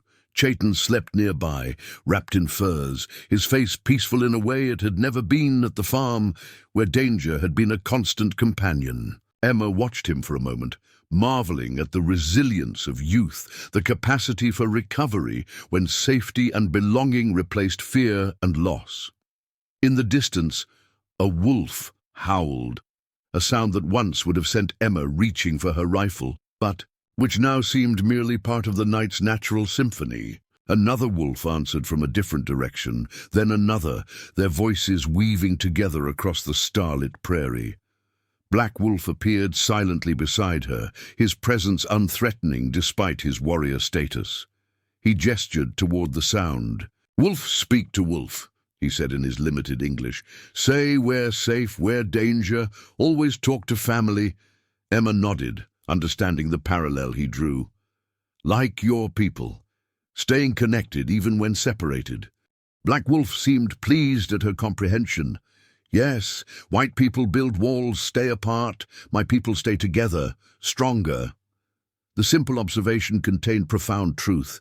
Emma had isolated herself in grief, building walls both physical and emotional. The Sioux, facing far greater threats, had maintained their connections, finding strength in community rather than solitude. Tomorrow we reach Broken Pine, Black Wolf continued. Many Lakota there, winter camp in Hidden Valley, army not find. Will they accept me? Emma asked, voicing the concern that had lingered despite the grandmother's acceptance. A white woman among them.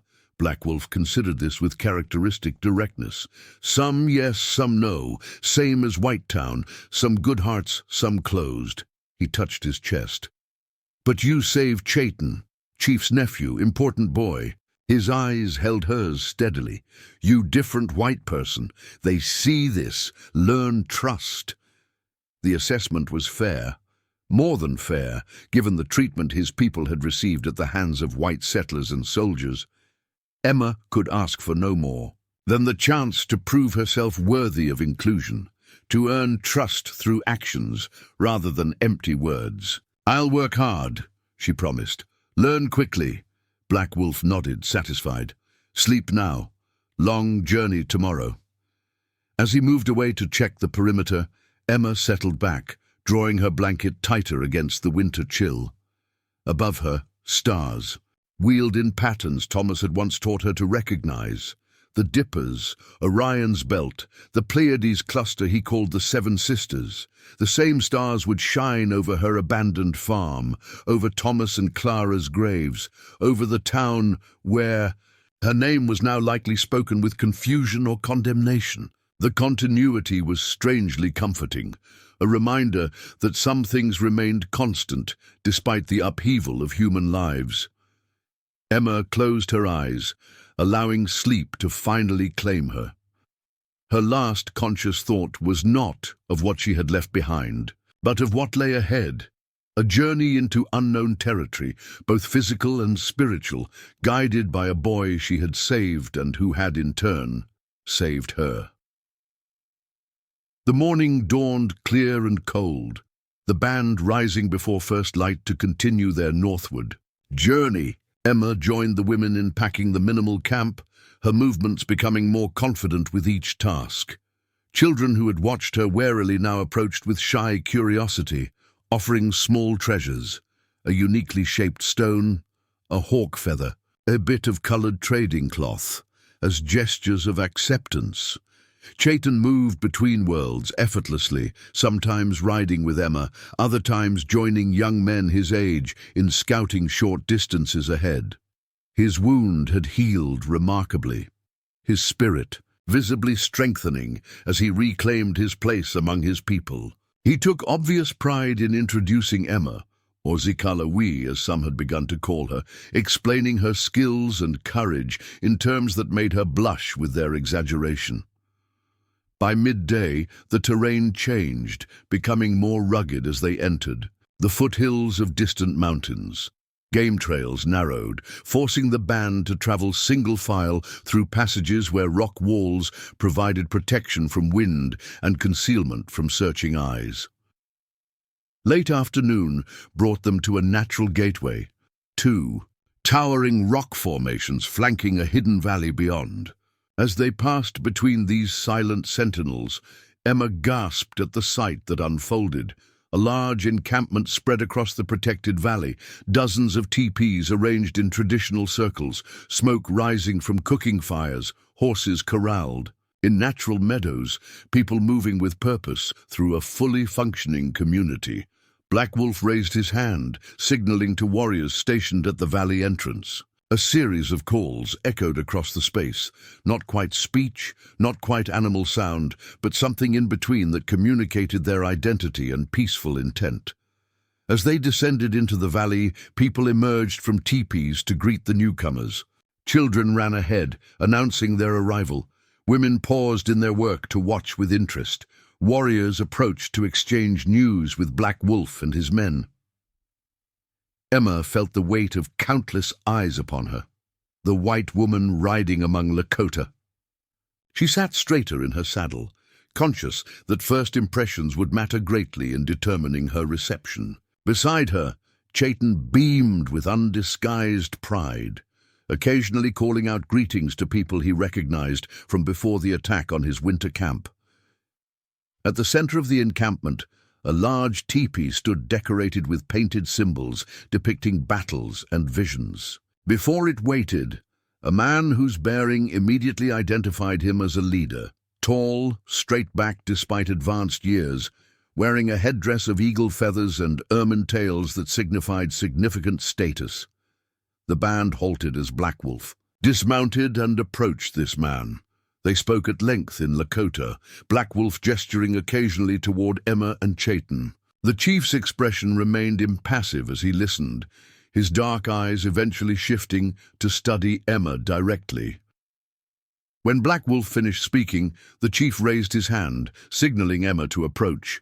Heart pounding, she dismounted and walked forward, stopping a respectful distance from where he stood. "I am Chief Grey Horse," he said in surprisingly good English. "Black Wolf tells strange story of white woman who saves Lakota boy, fights soldiers, chooses our way." His penetrating gaze seemed to look through her. "Why you here, white woman?" The directness of the question demanded equal honesty. Emma met his eyes steadily. "Because helping Chayton showed me a better path than the one I was on. Because your people offered me belonging when mine would condemn me for showing compassion. To a child." Grey Horse considered this, his weathered face revealing nothing of his thoughts. "Many white women lose husband, children. They not join Lakota. They fear us. I feared what my life had become more than I feared your people," Emma replied simply. "Existing without purpose, without connection." This answer seemed to satisfy something in the chief. He nodded once, then addressed the gathered crowd in Lakota. Whatever he said caused murmurs of acceptance and a few outright expressions of approval. The grandmother, who had traveled with them, approached and took Emma's hand, leading her toward the women's area of the camp with clear intention to integrate her into their circle. As Emma was surrounded by women whose curious hands touched her, Hare examined her clothing and guided her toward a cooking fire, she caught sight of Chayton standing proudly beside Black Wolf. The boy, young man really, gave her a small nod of encouragement. In that gesture, Emma read everything she needed to know. This transition would not be easy. There would be suspicion to overcome, language barriers to navigate, customs to learn, and inevitable missteps along the way. The path ahead would require courage, humility, and perseverance in equal measure. But for the first time since burying her family, Emma faced the future with something beyond resignation, with hope. The void inside her that grief had hollowed out was gradually filling with new purpose, new connections, new possibilities. As women showed her how to prepare hides for tanning, demonstrating techniques with patient repetition, Emma felt Thomas's presence more strongly than she had in years, not as a ghost that chained her to the past, but as an approving witness to her rebirth. "You always said every ending contains the seeds of beginning," she thought, glancing toward the endless sky above the hidden valley. "I think I finally understand what you meant." That night, as the camp settled into rhythms of storytelling and preparation for sleep, Emma sat beside Chayton near a communal fire. The grandmother had gifted her with a beautifully tanned deerskin dress and leggings to replace her weather-worn farm clothes, practical garments adapted for the life she was choosing. "You look different," Chayton observed, echoing her own words. To him days earlier. "More free!" Emma smiled, touching the intricate beadwork at the dress's neckline. "I feel different, like I've set down something heavy I've been carrying too long." Chayton nodded, understanding perfectly. Grief, heavy like stone, can carry but makes tired. Better to put down, remember without weight. "When did you get so wise?" Emma asked, half teasing, half serious. Chayton's smile held both childish pleasure and old soul knowledge. "Learn from good teachers, from grandmother, from Black Wolf."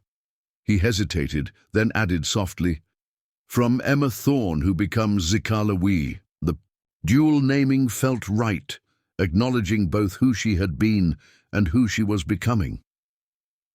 Emma reached out and squeezed Chayton's hand briefly, a gesture that would have been unthinkable when they first met, but now felt natural. "What happens now?" she asked, echoing the question she had posed in her teepee after the battle. Chayton gestured toward the surrounding camp, to women teaching girls to sew, to men showing boys how to craft arrows, to elders telling stories that preserved their history, to families sharing food and laughter despite the hardships they had endured. "Now we live," he said simply. "Not just survive, live." As darkness settled fully over the hidden valley, Emma gazed up at the same stars that had witnessed her tragedy and isolation, her unexpected rescue of a wounded boy, and now her incorporation into a new community. The pinpoints of light seemed to pulse with ancient wisdom, reminders that the universe continued its cycles regardless of human suffering or joy. For 3 years, Emma had existed in the shadow of death, moving through days without truly participating in life. Now, through the most unexpected of circumstances, she had found her way back to the living, not by forgetting those she had lost, but by honoring them through her courage to begin again. The night wind carried the scent of pine and wood smoke, of horses and leather, of earth and humanity. Emma breathed deeply, filling her lungs with the essence of her new world. Whatever challenges lay ahead, cultural differences, language barriers, the ever-present threat from soldiers and settlers, she would face them not alone, but as part of something larger than herself. Across the fire, the grandmother caught Emma's eye and smiled, a knowing expression that transcended words.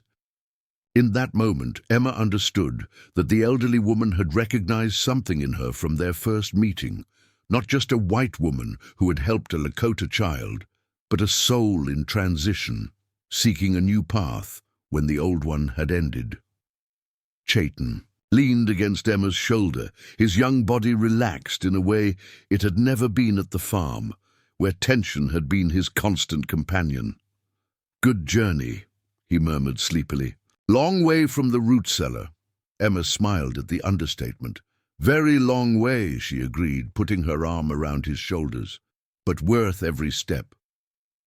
Above them, stars continued their eternal dance across the winter sky, indifferent to human boundaries and conflicts, witnessing the endless cycle of endings and beginnings that had defined life on the prairie long before any settlers arrived, and would continue long after current struggles were forgotten. In that continuity, Emma found unexpected peace, the knowledge that her story was just one thread in a vast tapestry, insignificant perhaps in the grand scheme, but meaningful in its connections to others. Her choice to help a wounded child had created ripples that transformed not only her life, but Chayton's, opening possibilities neither could have imagined in the darkest days of their separate sorrows. As the fire burned low and the camp settled into night's embrace, Emma gazed once more at the stars Thomas had taught her to name. "I think I finally understand," she whispered to his memory. "Life isn't about holding on to what was. It's about finding the courage to embrace what might be." The wind seemed to sigh in response. Not Thomas's voice, but somehow his essence, his approval of her hard-won wisdom. Emma closed her eyes, allowing peace to settle over her like a blanket. Tomorrow would bring new challenges, new lessons, new bonds to forge in this community that had offered her sanctuary. But for the first time in 3 years, tomorrow also promised possibility rather than mere endurance. A life reclaimed from grief's shadow and given new purpose through unexpected connection. Whatever came next, Emma Zikalawi would meet it not as a woman defined by loss, but as one transformed by the discovery that even in the darkest winter, new beginnings wait like seeds beneath the snow, ready to emerge when compassion breaks. The Frozen Ground. Up next, you've got 2 more standout stories right on your screen. If this one hits the mark, you won't want to pass these up. Just click and check them out. And don't forget to subscribe and turn on the notification bell so you don't miss any upload from us.